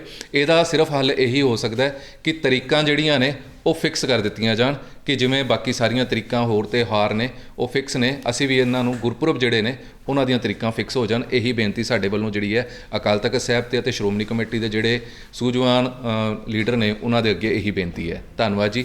ਵਾਹਿਗੁਰੂ ਜੀ ਕਾ ਖਾਲਸਾ, ਵਾਹਿਗੁਰੂ ਜੀ ਕੀ ਫਤਿਹ। ਜਿਵੇਂ ਭਾਈ ਪ੍ਰਭਜੋਤ ਸਿੰਘ ਜੀ ਹੋਰਾਂ ਨੇ ਆਪ ਜੀ ਨੂੰ ਦੱਸਿਆ ਹੀ ਹੈ, ਅਸੀਂ ਵਿਦੇਸ਼ੀ ਸਿੱਖ ਜਿਹੜੇ ਨੇ, ਹਾਂਜੀ, ਅਸੀਂ ਜਿਹੜੇ ਵਿਦੇਸ਼ੀ ਸਿੱਖ ਹਾਂ, ਸਾਨੂੰ ਬਹੁਤ ਸਾਰੀਆਂ ਸਮੱਸਿਆ ਦਾ ਸਾਹਮਣਾ ਕਰਨਾ ਪੈ ਰਿਹਾ। ਵੀਰ ਪ੍ਰਭਜੋਤ ਸਿੰਘ ਜੀ ਨੇ ਬਹੁਤ ਵਧੀਆ ਤਰੀਕੇ ਦੇ ਨਾਲ ਇਸ ਗੱਲ ਨੂੰ ਖੋਲ੍ਹਿਆ ਹੈਗਾ। ਜਦੋਂ ਵਿਦੇਸ਼ੀ ਸਿੱਖਾਂ ਦਾ ਜਥਾ ਉਹਨਾਂ ਨੇ ਸਮਾਂ ਮੰਗਿਆ ਸ਼੍ਰੋਮਣੀ ਗੁਰਦੁਆਰਾ ਪ੍ਰਬੰਧਕ ਕਮੇਟੀ ਦੇ ਸਤਿਕਾਰਯੋਗ ਪ੍ਰਧਾਨ ਜੀ ਐਡਵੋਕੇਟ ਸਰਦਾਰ ਹਰਜਿੰਦਰ ਸਿੰਘ ਜੀ ਧਾਮੀ ਹੋਰਾਂ ਕੋਲੋਂ, ਉਹਨਾਂ ਨੇ ਬੜੀ ਵਿਸ਼ਾਲ ਦਿਲ ਦੇ ਨਾਲ ਸਾਨੂੰ ਸਮਾਂ ਦਿੱਤਾ। ਵਿਦੇਸ਼ੀ ਸਿੱਖਾਂ ਦੇ ਵਫਦ ਨੇ ਉਹਨਾਂ ਸਾਹਮਣੇ ਆਪਣੀਆਂ ਜਿਹੜੀਆਂ ਸਮੱਸਿਆਵਾਂ ਰੱਖੀਆਂ। ਸਭ ਤੋਂ ਪਹਿਲੀ ਸਮੱਸਿਆ ਤਾਂ ਇਹ ਸੀ ਕਿ ਉਹ ਆਪਣੇ ਹੀ ਬੱਚਿਆਂ ਦੇ ਨਜ਼ਰਾਂ 'ਚ ਮਜ਼ਾਕ ਦੇ ਪਾਤਰ ਬਣ ਜਾਂਦੇ ਨੇ, ਕਿਉਂਕਿ ਬੱਚੇ ਇਹ ਕਹਿੰਦੇ ਨੇ ਸਾਡਾ ਤੇ ਜਨਮ ਦਿਨ ਸਾਲ 'ਚ ਇੱਕ ਵਾਰੀ ਆਉਂਦਾ, ਪਰ ਸਾਡੇ ਗੁਰੂ ਸਾਹਿਬ ਦਾ ਸਾਲ 'ਚ 2 ਵਾਰ ਕਿਵੇਂ ਆ ਜਾਂਦਾ ਹੈ, ਤੇ ਕਈ ਵਾਰੀ ਸਾਲ 'ਚ 1 ਵਾਰ ਵੀ ਨਹੀਂ ਆਉਂਦਾ। ਖਾਸ ਕਰ ਉਹਨਾਂ ਦਾ ਇਸ਼ਾਰਾ ਗੁਰੂ ਗੋਬਿੰਦ ਸਿੰਘ ਪਾਤਸ਼ਾਹ ਜੀ ਦੇ ਪ੍ਰਕਾਸ਼ ਪੁਰਬ ਵੱਲ ਸੀ। ਦੂਜੀ ਗੱਲ, ਵਿਦੇਸ਼ਾਂ ਦੇ ਵਿੱਚ ਕੁਝ ਵਿਰੋਧੀ ਲੋਕ ਜਿਹੜੇ ਨੇ ਉਹ ਵੀ ਸਾਨੂੰ ਟਾਂਚ ਕਰਦੇ ਨੇ। ਉਹ ਸਾਨੂੰ ਇਸ ਤਰ੍ਹਾਂ ਮਜ਼ਾਕ ਕਰਦੇ ਨੇ ਵੀ ਹਜੇ ਤੁਹਾਡੇ ਕੁਰਾਲੀ ਵਾਲੇ ਪੰਡਤ ਜੀ ਨੇ ਜੰਤਰੀ ਨਹੀਂ ਬਣਾਈ, ਤੁਸੀਂ ਉਹਨਾਂ ਤੋਂ ਪੁੱਛ ਕੇ ਕਰਦੇ ਹੋ। ਤੁਸੀਂ ਤਾਂ ਕਹਿੰਦੇ ਹੋ ਸਿੱਖ ਕੌਮ ਬੜੀ ਆਜ਼ਾਦ ਕੌਮ ਹੈ, ਆਜ਼ਾਦ ਹਸਤੀ ਸਿੱਖ ਕੌਮ ਦੀ। ਤੇ 170 ਦੇ ਕਰੀਬ ਦੇਸ਼ਾਂ ਦੇ ਸਿੱਖ ਜਿਹੜੇ ਨੇ ਉਹ ਹਰ ਸਾਲ ਕੁਰਾਲੀ ਵਾਲੇ ਪੰਡਤਾਂ ਜੀ ਦੇ ਕੋਲੋਂ ਪੁੱਛ ਕੇ ਆਪਣੇ ਗੁਰਪੁਰਬ ਮਨਾ ਰਹੇ ਨੇ। ਫਿਰ ਤੁਸੀਂ ਆਜ਼ਾਦ ਕਿਵੇਂ ਹੋਏ? ਸਾਡੇ ਕੋਲ ਇਹਦਾ ਜਵਾਬ ਨਹੀਂ ਹੁੰਦਾ, ਉਹ ਸਾਨੂੰ ਟਾਂਚ ਕਰਦੇ ਨੇ। ਤੀਜੀ ਚੀਜ਼, ਜਦੋਂ ਉਹਨਾਂ ਦੇਸ਼ਾਂ ਦੇ ਵਿੱਚ ਉਹਨਾਂ ਦੇਸ਼ਾਂ ਦੀਆਂ ਸਰਕਾਰਾਂ ਸਾਨੂੰ ਇਹ ਕਹਿੰਦੀਆਂ ਨੇ ਕਿ ਅਸੀਂ ਬਾਕੀ ਸਾਰਿਆਂ ਮਤਾਂ ਨੂੰ ਬਰਾਬਰਤਾ ਦਿੰਦੇ ਹਾਂ, ਉਹਨਾਂ ਦੇ ਪੀਰਾਂ ਪੈਗੰਬਰਾਂ ਰਹਿਬਰਾਂ ਦੇ ਨਾਂ 'ਤੇ ਅਸੀਂ ਛੁੱਟੀ ਕਰਦੇ ਹਾਂ, ਅਸੀਂ ਸਿੱਖਾਂ ਦੇ ਗੁਰੂ ਸਾਹਿਬਾਨਾਂ ਦੇ ਨਾਂ 'ਤੇ ਵੀ ਛੁੱਟੀ ਕਰਨੀ ਚਾਹੁੰਦੇ ਹਾਂ। ਜਿਵੇਂ ਪਿੱਛੇ ਕੈਨੇਡਾ ਦੇ ਵਿੱਚ ਪ੍ਰਧਾਨ ਮੰਤਰੀ ਜਸਟਿਨ ਟਰੂਡੋ ਜੀ ਜਿਹੜੇ ਨੇ, ਉਹਨਾਂ ਨੇ ਵੀ ਇਹ ਗੱਲ ਕਹੀ ਸੀ ਕਿ ਤੁਸੀਂ ਵੀ ਆਪਣਾ ਕੋਈ ਦਿਨ ਦੱਸੋ, ਅਸੀਂ ਹਰ ਸਾਲ ਸਿੱਖਾਂ ਦੇ ਗੁਰੂਆਂ ਸਾਹਿਬਾਨਾਂ ਦੇ ਨਾਂ 'ਤੇ ਵੀ ਛੁੱਟੀ ਕਰਾਂਗੇ। ਜਦੋਂ ਸਾਡਾ ਉਹਨਾਂ ਨੇ ਇਹ ਜਵਾਬ ਸੁਣਿਆ ਵੀ ਅਸੀਂ ਤਾਂ ਜੀ ਫਿਕਸ ਕੀਤਾ ਨਹੀਂ ਹੈ, ਕਦੀ ਤਾਂ ਸਾਲ 'ਚ 2 ਵਾਰ ਆ ਜਾਂਦਾ ਵੈ, ਕਦੀ ਆਉਂਦਾ ਹੀ ਨਹੀਂ ਹੈ, ਤੇ ਉਹ ਲੋਕ ਹੈਰਾਨ ਹੋਏ ਵੀ ਇਸ ਤਰ੍ਹਾਂ ਨਹੀਂ ਕਦੀ ਹੋ ਸਕਦਾ, ਅਸੀਂ ਛੁੱਟੀ ਕਿਵੇਂ ਦੇਵਾਂਗੇ। ਹੁਣ ਜਿੱਥੇ ਬਾਕੀ ਮਤਾਂ ਦੇ ਲੋਕਾਂ ਨੂੰ ਛੁੱਟੀਆਂ ਦੇ ਹੱਕ ਮਿਲਦੇ ਨੇ, ਉੱਥੇ ਅਸੀਂ ਸਿੱਖ ਕੌਮ ਜਿਹੜੀ ਵਿਦੇਸ਼ਾਂ ਦੇ ਵਿੱਚ ਇਸ ਹੱਕ ਤੋਂ ਮਹਿਰੂਮ ਹੈਗੇ ਆ। ਇਸ ਕਰਕੇ ਸਾਨੂੰ ਇੱਕ ਫਿਕਸ ਡੇਟ ਰੱਖਣੀ ਹੀ ਪਏਗੀ। ਉਹਦੇ ਨਾਲ ਕੀ ਹੋਏਗਾ, ਜਦੋਂ ਗੁਰੂ ਸਾਹਿਬ ਦੇ ਨਾਂ 'ਤੇ ਪ੍ਰਕਾਸ਼ ਪੁਰਬ ਜਾਂ ਸ਼ਹਾਦਤ ਪੁਰਬ ਦੇ ਨਾਂ 'ਤੇ ਜਦੋਂ ਛੁੱਟੀ ਹੋਏਗੀ, ਬਾਕੀ ਕਮਿਊਨਿਟੀਆਂ ਦੇ ਲੋਕ ਵੀ ਪੁੱਛਣਗੇ ਅੱਜ ਛੁੱਟੀ ਕਿਉਂ ਹੈ। ਅਸੀਂ ਦੱਸ ਸਕਦੇ ਹਾਂ ਵੀ ਇਸ ਕਰਕੇ ਹੈ। ਸਾਡੇ ਬੱਚਿਆਂ ਨੂੰ ਅਸੀਂ ਉਸ ਦਿਨ ਆਪਣੇ ਇਤਿਹਾਸ ਨਾਲ, ਆਪਣੇ ਵਿਰਸੇ ਦੇ ਨਾਲ ਜੋੜ ਸਕਦੇ ਹਾਂ, ਉਹਨਾਂ ਨੂੰ ਸਮਝਾ ਸਕਦੇ ਹਾਂ ਅੱਜ ਇਸ ਕਰਕੇ ਛੁੱਟੀ ਹੈ, ਸਾਨੂੰ ਇਸ ਦਿਨ ਤੋਂ ਅੱਜ ਇਹ ਇੱਕ ਸਬਕ ਮਿਲਦਾ ਹੈਗਾ ਜਿਹਨੂੰ ਅਸੀਂ ਆਪਣੀ ਜ਼ਿੰਦਗੀ 'ਚ ਜਿਉਣਾ ਹੈ। ਸਰਕਾਰੀ ਛੁੱਟੀਆਂ ਇਹ ਇੱਕ ਬੜੀ ਵੱਡੀ ਸਮੱਸਿਆ ਜਿਹੜੀ ਅਸੀਂ ਨਹੀਂ ਲੈ ਪਾ ਰਹੇ ਹਾਂ, ਜਿਹਦੀ ਅੱਜ ਦੇਸ਼ਾਂ ਵਿਦੇਸ਼ਾਂ 'ਚ ਲੋੜ ਹੈ। ਹਰ ਦੇਸ਼ ਦੀ ਸਰਕਾਰ ਸਾਡੇ ਮੁਤਾਬਕ ਨਹੀਂ ਚੱਲੇਗੀ, ਮਤਲਬ ਕਿ ਸਾਨੂੰ ਹੀ ਇੱਕ ਦਿਨ ਉਹਨਾਂ ਨੂੰ ਦੇਣਾ ਪਏਗਾ। ਇਹਦੇ ਤੋਂ ਇਲਾਵਾ ਜਦੋਂ ਸਾਡੇ ਬਾਕੀ ਦਿਨ ਤਿਉਹਾਰ ਸੂਰਜੀ ਕੈਲੰਡਰ ਦੇ ਮੁਤਾਬਕ ਚੱਲ ਰਹੇ ਨੇ, ਫੋਰ ਐਗਜ਼ਾਮਪਲ 8 ਪੋਹ ਵੱਡੇ ਸਾਹਿਬਜ਼ਾਦਿਆਂ ਦਾ ਸ਼ਹੀਦੀ ਪੁਰਬ ਆਉਂਦਾ ਵੈ, ਹਰ ਸਾਲ 13 ਪੋਹ ਛੋਟੇ ਸਾਹਿਬਜ਼ਾਦਿਆਂ ਦਾ ਸ਼ਹੀਦੀ ਪੁਰਬ ਆਉਂਦਾ ਹੈ। ਜੇ ਉਹ ਪੋਹ ਸੂਰਜੀ ਤਰੀਕਾਂ ਨਾਲ ਆ ਸਕਦੇ ਨੇ ਤੇ ਗੁਰੂ ਗੋਬਿੰਦ ਸਿੰਘ ਪਾਤਸ਼ਾਹ ਦੀ ਵਾਰ ਤੇ ਅਸੀਂ ਚੰਦਰਮਾ ਦੀ ਤਰੀਕ ਤੇ ਕਿਉਂ ਚਲੇ ਜਾਂਦੇ ਹਾਂ? ਉਹ ਵੀ ਅਸੀਂ 23 ਪੋਹ ਰੱਖ ਸਕਦੇ ਹਾਂ। ਜੇ ਬਾਕੀ ਅਸੀਂ ਗੁਰੂ ਸਾਹਿਬਾਨਾਂ ਦੇ ਬਾਕੀ ਅਸੀਂ ਦਿਹਾੜੇ ਜਿਹੜੇ ਨੇ ਆਪਣੇ ਸੂਰਜੀ ਕੈਲੰਡਰ ਦੀਆਂ ਤਰੀਕਾਂ ਮੁਤਾਬਕ ਮਨਾ ਸਕਦੇ ਹਾਂ, ਤੇ ਜਿਹੜੇ ਅਸੀਂ ਪੁਰਬ ਵਿਵਾਦਿਤ ਰੱਖੇ ਹੋਏ ਨੇ ਚੰਦਰਮਾ ਦੇ ਤਰੀਕਾਂ ਵਾਲੇ, ਉਹ ਵੀ ਸੂਰਜ ਕਰ ਸਕਦੇ ਹਾਂ ਅਸੀਂ। 23 ਪੋਹ ਅਸੀਂ ਕਰ ਸਕਦੇ ਹਾਂ, ਤੇ 23 ਪੋਹ ਜਦੋਂ ਵੀ ਆਏਗੀ ਉਹ ਸਾਲ ਵਿੱਚ 5 ਜਨਵਰੀ ਨੂੰ ਹੀ ਆਏਗੀ। ਅਸੀਂ ਇਹ ਨਹੀਂ ਕਹਿੰਦੇ 5 ਜਨਵਰੀ ਰੱਖੋ, ਅਸੀਂ ਕਹਿੰਦੇ 23 ਪੋਹ ਰੱਖ ਲਓ, ਦੇਸੀ ਸੂਰਜੀ ਤਰੀਕ ਰੱਖ ਲਓ ਹਰ ਪੁਰਬ ਦੀ। ਹੁਣ ਕੀ ਨਤੀਜਾ ਨਿਕਲਿਆ ਕਿ ਹੁਣ ਇਸ ਸਾਲ ਦੇ ਵਿੱਚ ਹੀ ਦੇਖ ਲਓ, ਗੁਰੂ ਗੋਬਿੰਦ ਸਿੰਘ ਪਾਤਸ਼ਾਹ ਦਾ ਪ੍ਰਕਾਸ਼ ਪੁਰਬ ਬਾਹਰ ਬਹੁਤ ਵੱਡੇ ਪੱਧਰ ਤੇ ਮਨਾਇਆ ਜਾਂਦਾ ਹੈ, ਇੰਗਲੈਂਡ ਵਿੱਚ ਵੀ, ਕੈਨੇਡਾ, ਅਮਰੀਕਾ, ਹੋਰ ਦੇਸ਼ਾਂ ਦੇ ਵਿੱਚ ਵੀ। ਤੇ ਗੁਰਪੁਰਬ ਤੋਂ ਇੱਕ ਦਿਨ ਪਹਿਲਾਂ ਨਗਰ ਕੀਰਤਨ ਕੱਢਿਆ ਜਾਂਦਾ ਵੈ। ਹੁਣ 28 ਦਸੰਬਰ ਨੂੰ 29 ਦਸੰਬਰ ਨੂੰ ਗੁਰੂ ਗੋਬਿੰਦ ਸਿੰਘ ਪਾਤਸ਼ਾਹ ਦਾ ਪ੍ਰਕਾਸ਼ ਪੁਰਬ ਹੈ। 28 ਦਸੰਬਰ ਨੂੰ ਨਗਰ ਕੀਰਤਨ ਕੱਢਣਾ ਹੈ, ਤੇ 28 ਦਸੰਬਰ ਨੂੰ ਤੇ ਗੁਰੂ ਤੇਗ ਬਹਾਦਰ ਪਾਤਸ਼ਾਹ ਦਾ ਸ਼ਹੀਦੀ ਪੁਰਬ ਹੈ। ਅਸੀਂ ਛੋਟੇ ਸਾਹਿਬਜ਼ਾਦਿਆਂ ਦਾ ਸ਼ਹੀਦੀ ਪੁਰਬ ਹੈਗਾ। ਛੋਟੇ ਸਾਹਿਬਜ਼ਾਦਿਆਂ ਦਾ ਸ਼ਹੀਦੀ ਪੁਰਬ ਮਨਾਈਏ ਜਾਂ ਅਸੀਂ ਪ੍ਰਕਾਸ਼ ਪੁਰਬ ਦੀ ਖੁਸ਼ੀ ਮਨਾਈਏ, ਸਮਝ ਨਹੀਂ ਲੱਗਦੀ। ਇੱਕ ਸ਼ਹੀਦੀ ਪੁਰਬ, ਪ੍ਰਕਾਸ਼ ਪੁਰਬ, ਇਹ ਇਕੱਠੇ ਹੋ ਰਹੇ ਨੇ। ਇੱਕ ਇਹ ਵੀ ਬੜੀ ਵੱਡੀ ਇੱਕ ਸਾਡੇ ਸਾਹਮਣੇ ਸਮੱਸਿਆ ਹੈਗੀ ਹੈ। ਇਹਦੇ ਤੋਂ ਇਲਾਵਾ ਇੱਕ ਕਿਸੇ ਨੇ ਬੜੀ ਹਾਸੋਹੀਣੀ ਜੀ ਦਲੀਲ ਦਿੱਤੀ ਸੀ ਕਿ ਜਿਹੜੇ ਗੁਰੂ ਸਾਹਿਬਾਨਾਂ ਦੇ ਪੁਰਬ ਨੇ ਉਹ ਚੰਦਰਮਾ ਦੀਆਂ ਤਰੀਕਾਂ ਨਾਲ ਤਾਂ ਮਨਾਏ ਜਾਂਦੇ ਨੇ, ਆਮ ਲੋਕਾਂ ਦੇ ਅਸੀਂ ਸੂਰਜੀ ਤਰੀਕਾਂ ਨਾਲ ਮਨਾਉਂਦੇ ਹਾਂ। ਗੁਰੂ ਸਾਹਿਬ ਕਿਉਂਕਿ ਮਹਾਨ ਨੇ, ਵੱਡੇ ਨੇ, ਇਸ ਕਰਕੇ ਉਹਨਾਂ ਦੇ ਅਸੀਂ ਚੰਦਰਮਾ ਦੀਆਂ ਤਰੀਕਾਂ ਨਾਲ ਮਨਾਉਂਦੇ ਹਾਂ। ਔਰ ਏਡੀ ਹਾਸੋਹੀਣੀ ਗੱਲ ਹੈ ਵੀ ਇਹਨਾਂ ਨੂੰ ਪੁੱਛੋ ਵੀ ਸੂਰਜ ਵੱਡਾ ਹੈ ਕਿ ਚੰਦਰਮਾ ਵੱਡਾ ਹੈ? ਸੂਰਜ ਵੱਡਾ ਹੈ, ਸਿਰਫ ਗੁਰੂ ਸਾਹਿਬ ਦੇ ਤਾਂ ਸੂਰਜੀ ਨਾਲ ਮਨਾਉਣੇ ਚਾਹੀਦੇ ਨੇ, ਬਾਕੀ ਚੰਦਰਮਾ ਨਾਲ ਮਨਾਈ ਚੱਲੋ। ਮਤਲਬ ਹਾਸੋਹੀਣੀਆਂ ਦਲੀਲਾਂ ਸਾਡੇ ਸਾਹਮਣੇ ਜਦੋਂ ਆਉਂਦੀਆਂ ਨੇ, ਸਾਨੂੰ ਨਮੋਸ਼ੀ ਵੀ ਹੁੰਦੀ ਹੈ, ਹਾਸਾ ਵੀ ਆਉਂਦਾ ਹੈ। ਔਰ ਇਸ ਤੋਂ ਇਲਾਵਾ ਸਰਦਾਰ ਪਾਲ ਸਿੰਘ ਪੁਰੇਵਾਲ, ਉਹਨਾਂ ਨੇ ਜਿਹੜਾ ਕੈਲੰਡਰ ਬਣਾਇਆ ਸੀ 2003 ਦੇ ਵਿੱਚ ਲਾਗੂ ਕੀਤਾ ਗਿਆ। ਔਰ ਉਹ ਇੰਨੇ ਵਿਦਵਾਨ ਨੇ, ਸਾਇੰਸ ਦੇ ਕੈਲੰਡਰ ਦੀ ਸਾਇੰਸ ਦੇ ਇੰਨੇ ਮਾਹਿਰ ਨੇ ਕਿ ਮੁਸਲਮਾਨ ਵੀਰਾਂ ਨੇ ਉਹਨਾਂ ਕੋਲੋਂ ਆਪਣਾ ਹਿਜਰੀ ਕੈਲੰਡਰ ਬਣਾਇਆ। ਉਹਨਾਂ ਮੁਸਲਮਾਨ ਵੀਰਾਂ ਨੇ ਸਿੱਖ ਦੇ ਉੱਪਰ ਵਿਸ਼ਵਾਸ ਕੀਤਾ, ਐਤਵਾਰ ਕਰਕੇ ਆਪਣਾ ਕੈਲੰਡਰ ਬਣਾਇਆ। ਪਰ ਅਸੀਂ ਸਿੱਖ ਹੀ ਆਪਣੇ ਸਿੱਖ ਭਰਾ ਤੇ ਵਿਸ਼ਵਾਸ ਨਹੀਂ ਕਰ ਰਹੇ ਹਾਂ, ਤੇ ਉਹਨਾਂ ਨੂੰ ਕੰਡੈਮ ਕਰਨ ਵਾਲੇ ਉਹ ਹੁੰਦੇ ਨੇ ਜਿਹੜੇ ਦੂਜੀ ਚੌਥੀ ਵੀ ਫੇਲ ਹੁੰਦੇ ਨੇ, ਜਿਨ੍ਹਾਂ ਨੂੰ ਕੈਲੰਡਰ ਦੀ ਸਾਇੰਸ ਦਾ ਹੀ ਨਹੀਂ ਪਤਾ, ਉਹ ਉਹਨੂੰ ਕੰਡੈਮ ਕਰ ਰਹੇ ਨੇ।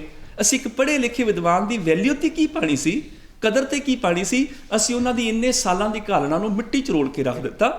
ਦੂਜੀ ਗੱਲ, ਮੇਰਾ ਕਹਿਣ ਦਾ ਮਤਲਬ ਨੇ ਪਾਲ ਸਿੰਘ ਪੁਰੇਵਾਲ ਹੀ ਆਖਰੀ ਦੁਨੀਆ ਦਾ ਸੱਚ ਹੈ, ਮੈਂ ਨਹੀਂ ਇਹ ਗੱਲ ਕਹਿ ਰਿਹਾ। ਮੈਂ ਕਹਿੰਦਾ ਵੀ ਤੁਸੀਂ ਆਪਣੀ ਮਾਹਰਾਂ ਦੀ, ਵਿਦਵਾਨਾਂ ਦੀ ਕਮੇਟੀ ਦਾ ਗਠਨ ਕਰਕੇ ਕੋਈ ਵੀ ਫਿਕਸ ਤਰੀਕਾ ਕਰ ਲਓ। ਨਾ ਤੇ ਅਸੀਂ ਉਹਦੇ ਪ੍ਰੋੜਤਾ ਵਿੱਚ ਆ, ਨਾ ਉਸ ਕੈਲੰਡਰ ਦੇ ਵਿਰੋਧਤਾ ਵਿੱਚ ਅਸੀਂ ਨਹੀਂ ਆ। ਅਸੀਂ ਕਹਿੰਦੇ ਆ ਵੀ ਜੇ ਉਹ 2003 ਚ ਲਾਗੂ ਹੋਇਆ ਸੀ, 9 ਤੱਕ ਬੜਾ ਸੋਹਣਾ ਚੱਲਿਆ ਸੀ, ਸਾਡੇ ਬੱਚਿਆਂ ਨੂੰ ਜ਼ਬਾਨੀ ਤਰੀਕਾਂ ਯਾਦ ਹੋ ਗਈਆਂ ਸਨ।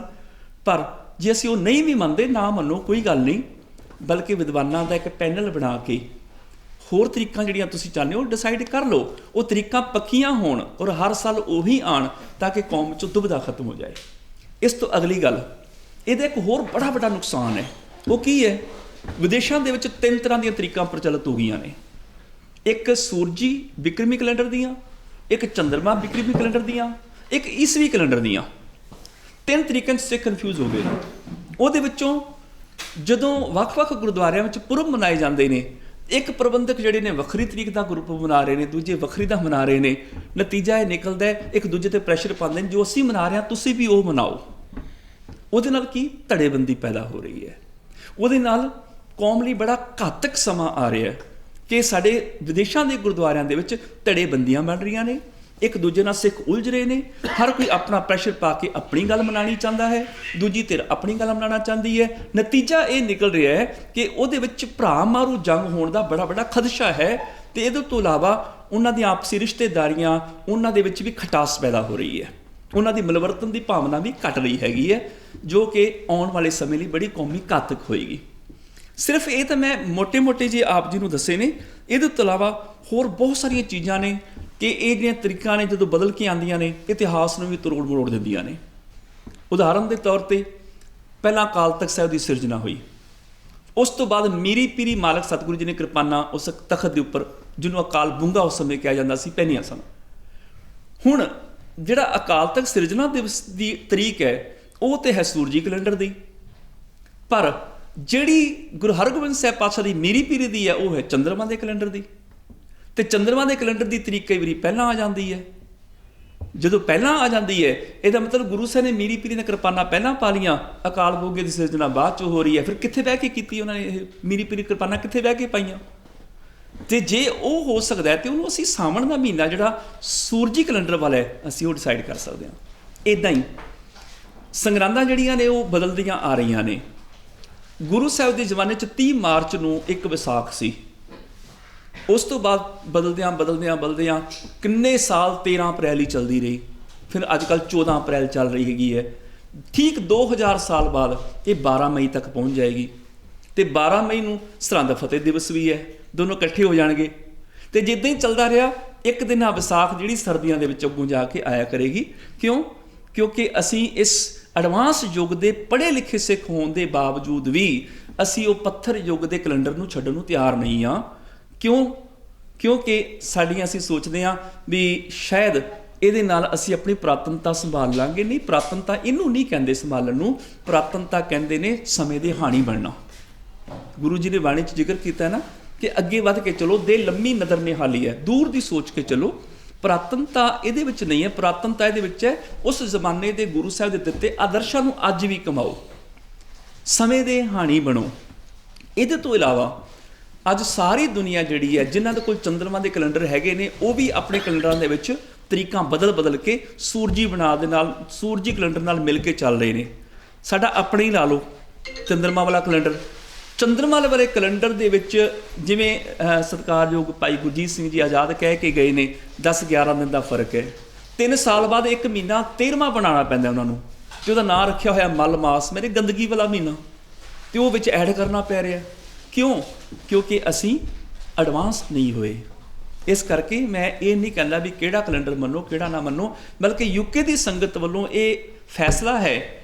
ਅਕਾਲ ਤਖਤ ਸਾਹਿਬ ਦੇ ਜਥੇਦਾਰ ਸਾਹਿਬ ਜੀ ਨੂੰ ਬੇਨਤੀ ਹੈ ਔਰ ਨਾਲ ਸ਼੍ਰੋਮਣੀ ਗੁਰਦੁਆਰਾ ਪ੍ਰਬੰਧਕ ਕਮੇਟੀ ਦੇ ਪ੍ਰਧਾਨ ਜੀ ਨੂੰ ਬੇਨਤੀ ਹੈ, ਅਤੇ ਇਹ ਜਿਹੜਾ ਸੰਗਤ ਵੱਲੋਂ ਫੈਸਲਾ ਕਰਕੇ ਇੱਕ ਮਤਾ ਬਣਾ ਕੇ ਇਹਨਾਂ ਸਾਹਮਣੇ ਪੇਸ਼ ਕੀਤਾ ਗਿਆ ਹੈ। ਉਹਦੇ 'ਚ ਸਿਰਫ ਇਹੀ ਮੰਗ ਰੱਖੀ ਹੈ, ਕੋਈ ਵੀ ਕੈਲੰਡਰ ਬਣਾਓ, ABC 1 2 3 ਕੋਈ ਵੀ ਬਣਾਓ, ਪਰ ਉਹਨਾਂ ਦੇ ਤਰੀਕਾਂ ਨਿਸ਼ਚਿਤ ਕਰ ਦਿਓ ਤਾਂ ਕਿ ਆਉਣ ਵਾਲੇ ਸਮੇਂ ਸਾਡੀ ਕੌਮ ਨੂੰ ਕੋਈ ਨੁਕਸਾਨ ਨਾ ਹੋਵੇ।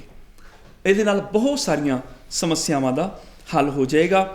ਖੈਰ ਬਹੁਤ ਸਾਰੇ ਹੋਰ ਵੀ ਇਹਦੇ ਵਿੱਚ ਨੁਕਤੇ ਆ ਜਾਂਦੇ ਨੇ। ਮੈਂ ਬਸ ਇੰਨੀ ਕੋਈ ਗੱਲ ਕਹਿਣੀ ਚਾਹਾਂਗਾ ਕਿ ਅਸੀਂ ਸ਼੍ਰੋਮਣੀ ਕਮੇਟੀ ਪ੍ਰਧਾਨ ਜੀ ਨੂੰ ਮਿਲੇ ਸਾਂ ਔਰ ਪੂਰਾ ਯੂਕੇ ਦਾ ਵਫਦ ਜਾ ਕੇ ਮਿਲਿਆ। ਉਹਨਾਂ ਨੇ ਬੜੇ ਸਤਿਕਾਰ ਦੇ ਨਾਲ ਸਾਡਾ ਸਵਾਗਤ ਵੀ ਕੀਤਾ ਔਰ ਬਕਾਇਦਾ ਸਾਡੀ ਗੱਲ ਨੂੰ ਬੜੇ ਧਿਆਨ ਨਾਲ ਉਹਨਾਂ ਨੇ ਸੁਣਿਆ।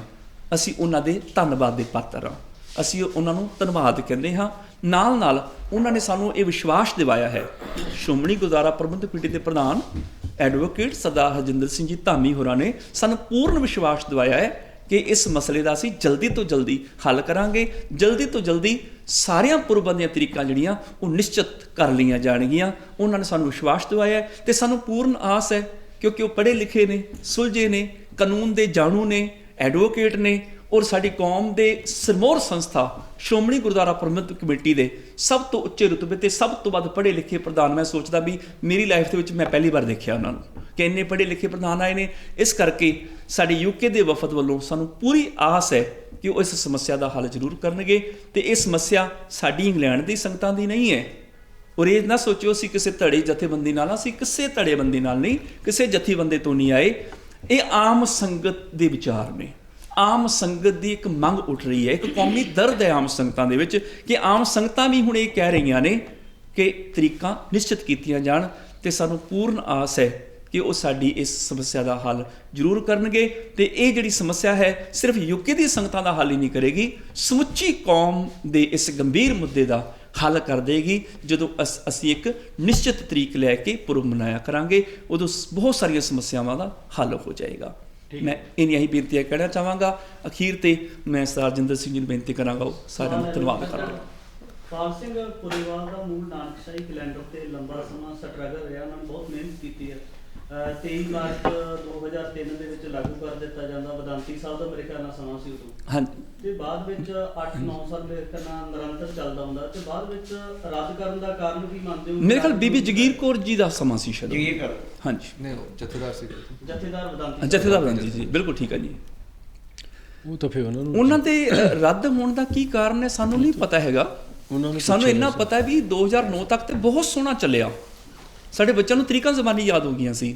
ਸਾਡੇ ਗੁਰਦੁਆਰਿਆਂ 'ਚ ਮਿਲਵਰਤਨ ਦੀ ਭਾਵਨਾ ਬਣ ਗਈ ਸੀ ਔਰ ਰਲ ਮਿਲ ਕੇ ਅਸੀਂ ਪੁਰਬ ਮਨਾਉਂਦੇ ਸਾਂ ਵੀ ਨਗਰ ਕੀਰਤਨ ਇਸ ਵਾਰ ਤੁਸੀਂ ਕੱਢਿਓ, ਅਸੀਂ ਪੁਰਬ ਮਨਾਵਾਂਗੇ, ਅਸੀਂ ਸਮਾਗਮ ਕਰਾਂਗੇ, ਇਸ ਵਾਰ ਅਸੀਂ ਨਗਰ ਕੀਰਤਨ ਕੱਢਾਂਗੇ, ਤੁਸੀਂ ਸਮਾਗਮ ਕਰ ਲਿਓ। ਬੜਾ ਵਧੀਆ ਮਿਲਵਰਤਨ ਸੀ ਕਿਉਂਕਿ ਤਰੀਕ ਇੱਕ ਸੀ ਔਰ ਇੱਕੋ ਤਰੀਕ ਨੂੰ ਸਾਰੀ ਹੀ ਸਮੁੱਚੀ ਕੌਮ ਇਕੱਠੀ ਹੋ ਜਾਂਦੀ ਸੀ। 2009 ਤੱਕ ਤੇ ਬਹੁਤ ਸੋਹਣਾ ਚੱਲਿਆ, ਪਰ ਉਸ ਤੋਂ ਬਾਅਦ ਕੀ ਕਾਰਨ ਹੈ ਕਿ ਇਹਦੇ 'ਚ ਤਬਦੀਲੀਆਂ ਲਿਆਂਦੀਆਂ, ਇਹਦੇ ਬਾਰੇ ਸਾਨੂੰ ਪਤਾ ਨਹੀਂ ਹੈ ਜੀ। ਇਹ ਤਾਂ ਹੋਈ ਜਾਂਦਾ। ਤੁਸੀਂ ਕਿਹਾ ਕਿ ਜਿਹੜਾ ਗੁਰੂ ਗੋਬਿੰਦ ਸਿੰਘ ਦਾ ਪ੍ਰਕਾਸ਼ ਪੁਰਬ ਉਹ ਤਰੀਕ ਨੂੰ ਰੱਖ ਲਿਆ ਜਾਣਾ ਚਾਹੀਦਾ। ਇੱਕ ਧਿਰ ਇਹ ਵੀ ਹੈ ਜਿਹੜੀ ਕਹਿੰਦੀ ਵੀ 5 ਜਨਵਰੀ ਨੂੰ ਪੱਕਾ ਮਨਾਉਣਾ ਚਾਹੀਦਾ। ਤੇ ਕੀ ਲੱਗਦਾ ਤੁਸੀਂ ਬਾਹਰ ਦਾ ਹਵਾਲਾ ਦਿੱਤਾ ਕਿ ਜਿਹੜੀ ਵਿਦੇਸ਼ੀ ਗਵਰਨਮੈਂਟ ਆ ਅਸੀਂ ਉਹਨਾਂ ਨੂੰ ਇੱਕ ਪੱਕੀ ਫਿਕਸ ਡੇਟ ਦੇ ਸਕੀਏ ਤੇ ਜਿਹੜੀ ਬਾਹਰਲੀ ਗਵਰਨਮੈਂਟ ਉਹ ਅੰਗਰੇਜ਼ੀ ਤਰੀਕ ਦੇ ਹਿਸਾਬ ਦੇ ਨਾਲ ਚੱਲਦੀ ਹੈ। ਤੇ ਕੀ ਲੱਗਦਾ ਕਿ ਜੇ ਤੁਹਾਡਾ 23 ਪੋਹ ਵਾਲਾ ਪ੍ਰਵਾਨ ਕਰ ਲੇਗੀ 23 ਪੋਹ ਦੀ ਤੇ ਫਿਰ ਤਰੀਕ ਬਦਲ ਕੇ ਆਏਗੀ ਨਾ ਅੰਗਰੇਜ਼ੀ ਦੇ ਹਿਸਾਬ ਦੇ ਨਾਲ? ਬਿਲਕੁਲ ਜੀ, ਤੁਹਾਡਾ ਸਵਾਲ ਬਹੁਤ ਵਧੀਆ ਜੈਨੂਨ ਹੈਗਾ। 23 ਪੋਹ ਸੂਰਜੀ ਤਰੀਕ ਹੈ। ਉਸ ਦਿਨ ਜਿਹੜੇ ਕੁਝ ਹੋਰ ਕਹਿੰਦੇ ਨੇ ਕਿ ਪੋਹ ਸੁਦੀ 7ਵੀਂ ਵੀ ਸੀ ਕਿਉਂਕਿ ਇੱਕ ਚੰਦਰਮਾ ਦੀ ਤਰੀਕ ਹੋਏਗੀ, ਇੱਕ ਸੂਰਜੀ, ਸੁਭਾਵਕ ਦੋ ਵੱਖ-ਵੱਖ ਹੋਣਗੀਆਂ। ਸਾਹਿਬਜ਼ਾਦਿਆਂ ਦੀ ਜਾਂ ਹੋਰ ਅਸੀਂ ਪੁਰਬ ਮਨਾਉਂਦੇ ਹਾਂ ਉਹਨਾਂ ਦੀ ਅਸੀਂ ਸੂਰਜੀ ਤਰੀਕ ਲੈ ਲੈਂਦੇ ਹਾਂ, ਪਰ ਇਹ ਅਸੀਂ ਚੰਦਰਮਾ ਦੀ ਤਰੀਕ ਕਈਆਂ ਨੇ ਚੁੱਕ ਲਈ ਵਿੱਚੋਂ। ਜੇ ਅਸੀਂ 23 ਪੋਹ ਫਿਕਸ ਕਰ ਦਿੰਦੇ ਹਾਂ, ਦੇਸੀ ਤਰੀਕਾਂ ਫਿਕਸ ਕਰ ਦਿੰਦੇ ਹਾਂ, ਤੇ ਜਿਹੜਾ ਸਾਡਾ ਨਾਨਕਸ਼ਾਹੀ ਕੈਲੰਡਰ ਹੈ ਅੱਜ ਵਾਲਾ ਜਿਹੜਾ ਅਜੇ ਵੀ ਲਾਗੂ ਹੈ ਸਾਡੇ ਕੋਲ, ਉਹ ਜਿਹੜਾ ਨਾਨਕਸ਼ਾਹੀ ਕੈਲੰਡਰ ਹਰ ਸਾਲ ਜਦੋਂ ਵੀ ਆਏਗਾ 5 ਜਨਵਰੀ ਨੂੰ ਹੀ 23 ਪੋਹ ਆਏਗਾ, ਜਿਹੜਾ ਹੁਣ ਵੀ ਚੱਲ ਰਿਹਾ ਨਾ। ਇਹਦੇ ਵਿੱਚ ਜੇ ਅਸੀਂ ਚੰਦਰਮਾ ਦੀਆਂ ਤਰੀਕਾਂ ਛੱਡ ਦਈਏ, ਸਿਰਫ ਸੂਰਜੀ ਹੀ ਤਰੀਕਾਂ ਲੈ ਲਈਏ, 23 ਪੋਹ ਲੈ ਲਈਏ, ਤੇ 23 ਪੋਹ ਹਜ਼ਾਰਾਂ ਸਾਲਾਂ ਤੱਕ 5 ਜਨਵਰੀ ਨੂੰ ਹੀ ਆਏਗੀ। ਇਸ ਕਰਕੇ ਉਹ ਭਾਵੇਂ ਆਪਣੀ ਲੈਂਗੁਏਜ 'ਚ ਕਹਿਣ ਵੀ ਸਾਨੂੰ ਅਸੀਂ 5 ਜਨਵਰੀ ਦੀ ਸਾਨੂੰ ਛੁੱਟੀ ਦੇ ਦਿਓ ਜਾਂ ਅਸੀਂ 5 ਜਨਵਰੀ ਦੀ ਛੁੱਟੀ ਤੁਹਾਨੂੰ ਦਿੰਨੇ ਆ, ਚੱਲ ਜਾਏਗਾ, ਕੋਈ ਫਰਕ ਨਹੀਂ ਪੈਂਦਾ। ਸਾਡੇ ਬੱਚੇ 23 ਪੋਹ ਯਾਦ ਕਰ ਲੈਣ ਤੇ 23 ਪੋਹ ਹਜ਼ਾਰਾਂ ਸਾਲਾਂ ਤੱਕ 5 ਜਨਵਰੀ ਹੀ ਆਏਗੀ, ਸਾਨੂੰ ਤਬਦੀਲ ਕਰਨ ਦੀ ਲੋੜ ਨਹੀਂ ਪਏਗੀ। ਜੇ ਅਸੀਂ ਉਹਦੀ ਥਾਂ ਤੇ ਚੰਦਰਮਾ ਦੀ ਤਰੀਕ ਕਵਾਂਗੇ, ਉਹ ਕਦੀ ਸਾਲ 'ਚ 2 ਵਾਰ ਆ ਜਾਏਗੀ ਤੇ ਕਦੀ 1 ਵਾਰ ਵੀ ਨਹੀਂ ਆਏਗੀ, ਅਸੀਂ ਹਾਸੇ ਦੇ ਪਾਤਰ ਬਣ ਜਾਵਾਂਗੇ। ਦੇਸੀ ਤਰੀਕਾਂ ਸੂਰਜੀ ਕੈਲੰਡਰ ਦੀਆਂ ਵੀ ਫਿਕਸ ਹੋ ਜਾਣ, ਕੋਈ ਸਮੱਸਿਆ ਨਹੀਂ। ਜਿਹੜਾ ਸਾਡਾ ਆਹ ਨਾਨਕਸ਼ਾਹੀ ਕੈਲੰਡਰ ਹੈ ਉਹਦੇ ਵਿੱਚ ਦੇਸੀ ਤਰੀਕਾਂ ਸੂਰਜੀ ਕੈਲੰਡਰ ਵਾਲੀਆਂ ਅੰਗਰੇਜ਼ੀ ਨਾਲ ਮਿਲ ਕੇ ਚੱਲਦੀਆਂ ਨੇ। ਇੱਦਾਂ ਕਹਿ ਲਓ ਜਿਹੜੀ ਦੇਸੀ ਤਰੀਕ ਇੰਗਲਿਸ਼ ਤਰੀਕ ਨੂੰ ਜਿਹੜੀ ਤਰੀਕ ਨੂੰ ਆਏਗੀ ਹਰ ਸਾਲ ਉਸੇ ਤਰੀਕ ਨੂੰ ਹੀ ਆਏਗੀ। 23 ਪੋਹ ਹਜ਼ਾਰਾਂ ਸਾਲਾਂ ਤੱਕ ਹਰ ਸਾਲ 5 ਜਨਵਰੀ ਨੂੰ ਹੀ ਆਏਗੀ। ਰਾਏ ਸਾਹਿਬ ਵੀ ਤੁਸੀਂ ਜਿਹੜਾ ਕਿ ਸ਼੍ਰੋਮਣੀ ਕਮੇਟੀ ਦੇ ਪ੍ਰਧਾਨ ਨੂੰ ਮਿਲੇ ਹੋ, ਅੱਗੇ ਵੀ ਸੰਸਥਾਵਾਂ ਬਹੁਤ ਮਿਲਦੀਆਂ ਨੇ, ਕੀ ਇਸ ਕੈਲੰਡਰ ਦੇ ਸੰਬੰਧ ਵਿੱਚ ਤੁਸੀਂ ਪਹਿਲਾਂ ਵੀ ਕਦੇ ਕੋਈ ਗੱਲਬਾਤ ਕੀਤੀ ਹੈ ਸ਼੍ਰੋਮਣੀ ਕਮੇਟੀ ਨਾਲ? ਨਹੀਂ ਜੀ, ਅਸੀਂ ਨਹੀਂ ਗੱਲ ਕੀਤੀ, ਲੇਕਿਨ ਅਸੀਂ ਮਹਿਸੂਸ ਕੀਤਾ ਜੋ ਸੰਗਤਾਂ ਦੇ ਉੱਥੇ ਮਹਿਸੂਸ ਆ, ਤੇ ਅਸੀਂ ਯੋਗਦਾਨ ਇਹਦੇ ਵਿੱਚ ਪਾਈਏ ਕਿ ਅਸੀਂ ਵੀ ਜਾ ਕੇ ਕਿਸੇ ਨਾ ਕਿਸੇ ਨੂੰ ਬੇਨਤੀ ਕਰੀਏ, ਕਿਉਂਕਿ ਸਾਡੇ ਖਿਆਲ ਦੇ ਵਿੱਚ ਪ੍ਰਧਾਨ ਜੀ ਬੜੇ ਐਜੂਕੇਟਡ ਹਨ, ਐਡਵੋਕੇਟ ਹਨ, ਦੂਸਰੇ ਪਾਸੇ ਜਥੇਦਾਰ ਵੀ ਬੜੇ ਐਜੂਕੇਟਡ ਹਨ, ਤਾਂ ਕਿ ਦੋਵੇਂ ਜਾਣੇ ਮਿਲ ਕੇ ਕੋਈ ਜਦ ਦੋਹਾਂ ਸੰਸਥਾ ਨੂੰ ਬਿਠਾ ਕੇ ਕੋਈ ਫੈਸਲਾ ਲੈ ਸਕਣ। ਜਿਸ ਤਰ੍ਹਾਂ ਭਾਈ ਸਾਹਿਬ ਨੇ ਕਿਹਾ ਤਰੀਕ ਇੱਕ ਹੋਵੇ, ਬੜਾ ਸਹੀ ਗੱਲ ਆ, ਕਿਉਂਕਿ ਬੱਚਿਆਂ ਨੂੰ ਕਨਫਿਊਜ਼ ਨਹੀਂ ਹੋਊਗੀ, ਆਉਂਦੇ ਟਾਈਮ ਨੂੰ ਕਨਫਿਊਜ਼ ਨਹੀਂ ਹੋਏਗੀ ਸਾਡੇ ਫਿਊਚਰ ਦੇ ਵਿੱਚ। ਕਿਉਂਕਿ ਜੇ ਅਸੀਂ ਇਸ ਵੇਲੇ ਇਸ ਚੀਜ਼ ਨੂੰ ਅਸੀਂ ਲਿੰਗਰ ਔਨ ਕਰ ਦਿੱਤਾ ਤੇ ਪਤਾ ਨਹੀਂ ਇਹ ਕਦੋਂ ਹੱਲ ਹੋਏਗੀ। ਕਿਉਂਕਿ ਸਾਡਾ ਆਉਣ ਦਾ ਮਕਸਦ ਇਹੀ ਹੈ ਕਿ ਅਸੀਂ ਬੇਨਤੀ ਕਰਨ ਦਾ ਸਾਡਾ ਮਕਸਦ ਇਹੀ ਆ ਕਿ ਪਲੀਜ਼ ਇਹਨੂੰ ਕਿਸੇ ਨਾ ਕਿਸੇ ਤਰੀਕੇ ਤਰ੍ਹਾਂ ਨਾਲ ਦੋਹਾਂ ਧਿਰਾਂ ਨੂੰ ਜਾਂ ਬੈਠ ਕੇ ਤੁਸੀਂ ਦੋਵੇਂ ਤਰ੍ਹਾਂ ਬੈਠ ਕੇ ਇਸ ਨੂੰ ਹੱਲ ਕੀਤਾ ਜਾਵੇ। ਜਿਹੜੇ ਸੁਝਾਅ ਤੁਸੀਂ ਕੈਲੰਡਰ ਨੂੰ ਲੈ ਕੇ ਸੂਰਜ ਵਾਲਾ ਕੈਲੰਡਰ ਜਾਂ ਚੰਦਰਮਾ ਵਾਲਾ ਉਸ ਆਧਾਰ ਤੇ ਰੱਖਿਆ ਤੇ ਐਸਜੀਪੀਸੀ ਦੇ ਪ੍ਰੈਜ਼ੀਡੈਂਟ ਸਾਹਿਬ ਨਾਲ ਗੱਲ ਹੋਈ ਹੈ ਕਿ ਇਹਦੇ ਨਾਲ ਇਹ ਨੁਕਸਾਨ ਹੋ ਸਕਦੇ, ਸੁਹਿਰਦ ਹੈਗੇ ਨੇ ਲਾਗੂ ਕਰਨ, ਕੋਈ ਰਾਸ਼ੀ ਦਬਾਅ ਤਾਂ ਨਹੀਂ ਨਜ਼ਰ ਆਉਂਦਾ ਉਹਨਾਂ ਦੇ? ਦੇਖੋ, ਉਹਨੇ ਸਾਨੂੰ ਵਿਸ਼ਵਾਸ ਦਿਵਾਇਆ ਕਿ ਅਸੀਂ ਕੋਸ਼ਿਸ਼ ਕਰ ਰਹੇ ਹਾਂ, ਠੀਕ ਹੈ ਜੀ। ਉਹਦੇ ਵਿੱਚ ਕੀ ਉਹ ਕਹਿੰਦੇ, ਕੀ ਕਰਦੇ, ਕੀ ਉਹਨੇ ਆਪਣੀ ਜੋ ਕਮੇਟੀ ਬਣਾਉਣੀ ਆ ਜਾਂ ਜੋ ਕਮੇਟੀ ਬਣਾਉਣਗੇ ਜਾਂ ਕਿਸ ਤਰ੍ਹਾਂ ਮਸ਼ਵਰਾ ਉਹਨਾਂ ਨੂੰ ਦੇਣਗੇ ਰਿਪੋਰਟ, ਉਹ ਤਾਂ ਉਹਨਾਂ 'ਤੇ ਹੱਲ ਡਿਪੈਂਡ ਕਰਦਾ ਨਾ, ਸਾਡੇ 'ਤੇ ਨਹੀਂ ਨਾ ਡਿਪੈਂਡ ਕਰਦਾ, ਨਾ ਪਰਸਨਲ ਤੌਰ 'ਤੇ ਕਿਸੇ 'ਤੇ ਕਰਦਾ। ਕਿਉਂਕਿ ਜੋ ਆਪਣੇ ਗੁਰਸਿੱਖ ਉਹਨਾਂ ਨੂੰ ਐਡਵਾਈਸ ਕਰਨਗੇ ਉਹ ਗਾਹਾਂ ਜਾ ਕੇ ਦੱਸਣਗੇ। ਜੀ ਇੱਕ ਜਿਹੜਾ ਕਿ ਸ਼੍ਰੋਮਣੀ ਕਮੇਟੀ ਨੂੰ ਬੜੇ ਮੰਗ ਪੱਤਰ ਦਿੱਤੇ ਜਾਂਦੇ ਨੇ ਸਿੱਖ ਪੰਥ ਦੇ ਵੱਲੋਂ, ਕਿਉਂਕਿ ਬਹੁਤ ਜਿਹੜੇ ਕਿ ਪੰਡਿਤ ਹੈਗੇ ਨੇ ਉਹਨਾਂ ਵੱਲੋਂ ਭਰੋਸਾ ਤਾਂ ਦੇ ਦਿੱਤਾ ਜਾਂਦਾ, ਪਰ ਕਦੇ ਅਜੇ ਤੱਕ ਕੋਈ ਹੱਲ ਨਹੀਂ ਹੋਇਆ। ਤੇ ਕੀ ਤੁਸੀਂ ਸਮਝਦੇ ਹੋ ਕਿ ਇਸ ਦਾ ਉਹ ਪਹਿਲੇ ਦਾ ਆਧਾਰ ਹੱਲ ਕਰ ਦੇਣ? ਨਹੀਂ, ਦੇਖੋ ਇਹ ਤਾਂ ਹਰ ਕੋਈ ਕੋਸ਼ਿਸ਼ ਕਰਦਾ ਜੀ ਹਰ ਮਸਲੇ ਦੇ ਵਿੱਚ। ਦੇਖੋ ਜੇ ਤਰ੍ਹਾਂ ਦੇ ਜੇ ਇੱਕ ਇੱਧਰੋਂ ਦੀ ਆ ਗਿਆ, ਦੂਸਰੇ ਪਾਸੇ ਦੀ ਆ ਗਿਆ ਜਾਂ ਕਿਸੇ ਪਾਸੇ ਦੀ ਆ, ਗੱਲ ਤਾਂ ਗੋਲ ਕਰਨ ਦੀ ਆ। ਇਟ ਡਜ਼ਨਟ ਮੈਟਰ ਕਿ ਇਹ ਜਾਂਦੇ ਆ ਜਾਂ ਅਸੀਂ ਜਾਂਦੇ ਜਾਂ ਉਹ ਜਾਂਦੇ, ਇਹ ਨਹੀਂ ਮਕਸਦ ਮੈਨੇ ਰੱਖਦੀ ਗੱਲ ਵੀ ਕਿਸੇ ਤਰੀਕੇ ਨਾਲ ਹੱਲ ਹੋ ਜਾਏ। ਖਰਿਆ ਸੱਤ ਤੋਂ ਬਾਅਦ ਕੋਈ ਹੋਰ ਸੂਝਮੈਨ ਵੀ ਹੋਏਗਾ, ਉਹ ਵੀ ਜਾ ਕੇ ਮਿਲ ਸਕਦਾ ਉਹਨਾਂ ਨੂੰ। ਇਹ ਇੱਕ ਦਾ ਮਸਲਾ ਨਹੀਂ ਹੈਗਾ ਇਹ ਅਸੀਂ ਚਾਹੁੰਦੇ ਹਾਂ ਹੱਲ ਹੋਣਾ, ਜਿਹੜਾ ਕਿ ਸਾਡਾ ਹੈਗਾ ਟਾਰਗੇਟ ਹੈ ਜਿਹੜਾ ਸਾਡਾ। ਦੇਖੋ ਇਹ 'ਚ ਮੈਂ ਥੋੜ੍ਹਾ ਜਿਹਾ ਐਡ ਕਰਨਾ ਚਾਹਾਂਗਾ ਕਿ ਅਸੀਂ ਇਹ ਸੋਚ ਲਈਏ ਕਿ ਪਹਿਲਾਂ ਬਹੁਤ ਸਾਰੇ ਲੋਕ ਮਿਲੇ ਨੇ ਤੇ ਹੱਲ ਨਹੀਂ ਹੋਇਆ ਤੇ ਅਸੀਂ ਨਾ ਜਾਈਏ। ਦੇਖੋ ਇਹਦਾ ਤਾਂ ਫਿਰ ਬਿਲਕੁਲ ਹੀ ਨਹੀਂ ਹੱਲ ਹੋਣਾ। ਸਾਡਾ ਮਤਲਬ ਕਿ ਅਸੀਂ ਵਾਰ-ਵਾਰ ਉਹਨਾਂ ਨੂੰ ਜਾ ਕੇ ਜਗਾਉਂਦੇ ਰਹੀਏ ਕਿ ਹਾਂ ਸਾਡੀ ਇਹ ਲੋੜ ਹੈ। ਜੇ ਭੁੱਖ ਲੱਗੀ ਹੈ ਤਾਂ ਬਾਰ-ਬਾਰ ਬੱਚਾ ਕਹੇਗਾ ਤਾਂ ਹੀ ਉਹਨੂੰ ਕੁਝ ਮਿਲੇਗਾ। ਜੇ ਕਹਦੇ ਕਿ ਮੈਂ ਇੱਕ ਵਾਰ ਮਾਂ ਨੂੰ ਕਹਿਤਾ ਕਿ ਹੁਣ ਰੋਟੀ ਮਿਲ ਜੇਗੀ, ਮਾਂ ਭੁੱਲ ਗਈ ਤੇ ਫਿਰ ਬਾਅਦ 'ਚ ਨਹੀਂ ਮਿਲੇਗੀ। ਖੈਰ ਮੇਰਾ ਸਵਾਲ ਇਹ ਸੀਗਾ ਕਿ ਜਿਹੜੇ ਹੋਰ ਜਿਵੇਂ ਪੀਟੀ ਦਾ ਮਾਮਲਾ ਲਾ ਲਿਆ, ਗੁਰਬਾਣੀ ਦੇ ਪ੍ਰਚਾਰ ਪ੍ਰਸਾਰਨ ਦਾ, ਕਿਉਂਕਿ ਉਹ ਮਾਮਲਾ ਵੀ ਬੜੇ ਲੰਬੇ ਸਮੇਂ ਦਾ ਲਟਕ ਰਿਹਾ। ਮੈਂ ਇਹ ਕਹਿ ਰਹੀ ਅਜਿਹੇ ਮਾਮਲੇ ਬਹੁਤ ਉਹਨਾਂ ਨੇ ਭਰੋਸੇ ਦਿੱਤੇ ਨੇ ਪਰ ਕਦੇ ਹੱਲ ਨਹੀਂ ਹੋਏ, ਕਿਉਂਕਿ ਉਹਨਾਂ ਨੇ ਹਫ਼ਤੇ ਦਾ ਸਮਾਂ ਵੀ ਦੇ ਕੇ ਜਿਹੜਾ ਕਿ ਇੱਕ ਗੱਲ ਕਹੀ ਹੈ ਪਰ ਅਜੇ ਤੱਕ ਵੀ ਉਸ ਤਰ੍ਹਾਂ ਲਟਕ ਰਹੇ। ਮੈਂ ਇਹ ਕਹਿ ਰਿਹਾ ਸੀ ਕਿ ਇਹ ਜਿਹੜਾ ਕੈਲੰਡਰ ਦਾ ਮਸਲਾ ਕਿ ਉਹਨਾਂ ਮਸਲੇ ਕੋਲ ਲਟਕਦਾ ਨਹੀਂ ਜਾਏਗਾ ਕਿ ਇਹਦਾ ਹੱਲ ਹੋ ਜਾਏਗਾ। ਇਹ ਫਿਲਹਾਲ ਵੀਰ ਜੀ ਲਟਕੇ ਹੀ ਹੋਇਆ ਮਸਲਾ ਹੈ, ਇਸੇ ਲਈ ਤਾਂ ਅਸੀਂ ਕਹਿ ਰਹੇ ਹਾਂ ਜੇ ਲਟਕਿਆ ਨਾ ਹੁੰਦਾ ਤਾਂ ਸਾਨੂੰ ਇਹ ਪ੍ਰੈਸ ਕਾਨਫਰੰਸ ਨਾ ਕਰਨੀ ਪੈਂਦੀ। ਅਸੀਂ ਉਹੀ ਕੋਸ਼ਿਸ਼ ਕਰ ਰਹੇ ਕਿ ਇਹਨੂੰ ਹੋਰ ਨਾ ਲਟਕਾਓ, ਦੁਵਿਧਾ ਪੈਦਾ ਹੋ ਰਹੀ, ਜਨਰੇਸ਼ਨ ਹੀ ਪੂਰੀ ਇੱਕ ਚੇਂਜ ਹੋ ਗਈ ਇਸ ਸਮੇਂ ਦੇ ਵਿੱਚ ਕੈਲੰਡਰ ਦੇ ਮਸਲੇ 'ਚ, ਕਿ ਅੱਗੇ ਤੋਂ ਇਹ ਮਸਲਾ ਜਿਹੜਾ ਹੁਣ ਸਹੀ ਹੋ ਜਾਵੇ ਕਿ ਅਗਲੀ ਜਨਰੇਸ਼ਨ ਨੂੰ ਕੋਈ ਦਿੱਕਤ ਨਾ ਆਵੇ। ਇਸ ਦੇ ਵਿੱਚ ਸਭ ਤੋਂ ਜ਼ਿਆਦਾ ਤੁਸੀਂ ਪੱਤਰਕਾਰ ਹੋ, ਸਭ ਕੁਝ ਚਾਹੇ ਤੁਸੀਂ ਯੋਗਦਾਨ ਪਾਓ ਇਸ ਦੇ ਵਿੱਚ। ਉਹਨਾਂ ਨੂੰ ਮੈਂ ਗੱਲ ਕਰਦਾ ਸੀ ਮੈਂ ਕਿ ਜਿਹੜੀ ਐਸਜੀਪੀਸੀ ਨੇ ਵਿਦਵਾਨਾਂ ਦੀ ਕਮੇਟੀ ਬਣਾਈ ਉਹਦੇ ਵਿੱਚ ਉਹਨਾਂ ਵੱਲੋਂ ਇੱਕ ਪੱਤਰ ਭੇਜਿਆ ਗਿਆ ਐਸਜੀਪੀਸੀ ਨੂੰ ਵੀ ਤੇ ਕਾਂਗਰਸ ਸਭ ਦੇ ਜਥੇਦਾਰ ਨੂੰ ਵੀ ਇਹ ਜਿਹੜਾ ਮਸਲਾ ਵਾ ਇਹਦੇ ਵਿੱਚ ਨਾ ਪਿਆ ਜਾਵੇ। ਦੇਖੋ ਜੀ ਸਾਡੀ ਨਾ ਪਹਿਲੀ ਸੰਸਥਾ ਵੀ ਸ਼੍ਰੋਮਣੀ ਗੁਰਦੁਆਰਾ ਪ੍ਰਬੰਧਕ ਕਮੇਟੀ ਹੈ, ਸਾਡੀ ਆਖਰੀ ਸੰਸਥਾ ਵੀ ਸ਼੍ਰੋਮਣੀ ਗੁਰਦੁਆਰਾ ਪ੍ਰਬੰਧਕ ਕਮੇਟੀ ਹੈ।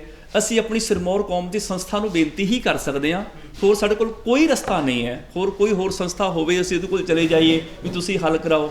ਹੁਣ ਸਾਨੂੰ ਇੱਕੋ ਇੱਕ ਆਸ ਦੀ ਕਿਰਨ ਨਜ਼ਰ ਆ ਰਹੀ ਹੈ, ਉਹ ਇਸ ਕਰਕੇ ਕਿ ਸਾਡੀ ਇਸ ਵਾਰ ਕੌਮ ਦੇ ਵਿੱਚ ਸ਼੍ਰੋਮਣੀ ਕਮੇਟੀ ਪ੍ਰਧਾਨ ਵੀ ਪੜ੍ਹੇ ਲਿਖੇ ਨੇ, ਜਥੇਦਾਰ ਵੀ ਪੜ੍ਹੇ ਲਿਖੇ ਨੇ ਤੇ ਜ਼ਰੂਰ ਸਾਨੂੰ ਆਸ ਹੈ ਕਿ ਸਾਡੀ ਉਹ ਮਸਲੇ ਨੂੰ ਹੱਲ ਕਰਨਗੇ। ਸੰਗਤਾਂ 'ਚ ਵੀ ਅਵੇਅਰਨੈਸ ਵੈਸੇ ਥੋੜ੍ਹਾ ਜਿਹਾ ਇਹ ਲੱਗ ਰਿਹਾ ਕਿ ਟੈਂਪਰੇਰੀ ਉਹ ਜਿਹੜਾ ਹੁਕਮਨਾਮਾ ਜਿਹੜਾ ਜਾਣੀ ਕਿ ਸੰਦੇਸ਼ ਹੈਗਾ ਉਹ ਆਹ ਵਾਲੀ ਡੇਟ ਜਿਹੜੀ ਹੁਣ ਗੁਰਪੁਰਬ ਦੀ ਆ ਰਹੀ ਹੈ ਉਹਦੇ ਲਈ ਹੈਗਾ ਸ਼ਾਇਦ, ਕਿ ਇੱਕਦਮ ਇੰਨਾ ਵੱਡਾ ਫੈਸਲਾ ਨਹੀਂ ਕੀਤਾ ਜਾ ਸਕਦਾ ਕਿ ਆਹ ਵਾਲਾ ਲੰਘਾ ਦਿੱਤਾ ਜਾਏ ਕਿ ਉਸ ਤੋਂ ਬਾਅਦ ਜਿਹੜਾ ਅੱਗੇ ਜਿਹੜਾ ਹੈਗਾ ਹੱਲ ਉਹ ਕਰ। ਇਹਦੇ ਵਿੱਚ ਇੱਕ ਗੱਲ ਹੋਰ ਵੀ ਮੈਂ ਐਡ ਕਰਦੇ ਹਾਂ, ਅੱਗੇ ਤਾਂ ਹੁੰਦੀ ਸੀ ਜਥੇਬੰਦੀਆਂ ਆਉਂਦੀਆਂ ਸਨ, ਉਹ ਇਨਫਲੂਐਂਸ ਹੁੰਦਾ ਸੀ, ਪ੍ਰਭਾਵ ਹੁੰਦਾ ਸੀ ਵੀ ਇਹ ਫਲਾਣੀ ਜਥੇਬੰਦੀ ਕਹਿ ਰਹੀ ਹੈ, ਪਰ ਹੁਣ ਆਮ ਸੰਗਤ ਜਾਗਰੂਕ ਹੋ ਰਹੀ ਹੈ, ਆਮ ਸੰਗਤ ਉੱਠ ਰਹੀ ਹੈ ਵੀ ਸਾਡੇ ਮਸਲੇ ਹੱਲ ਕੀਤੇ ਜਾਣ।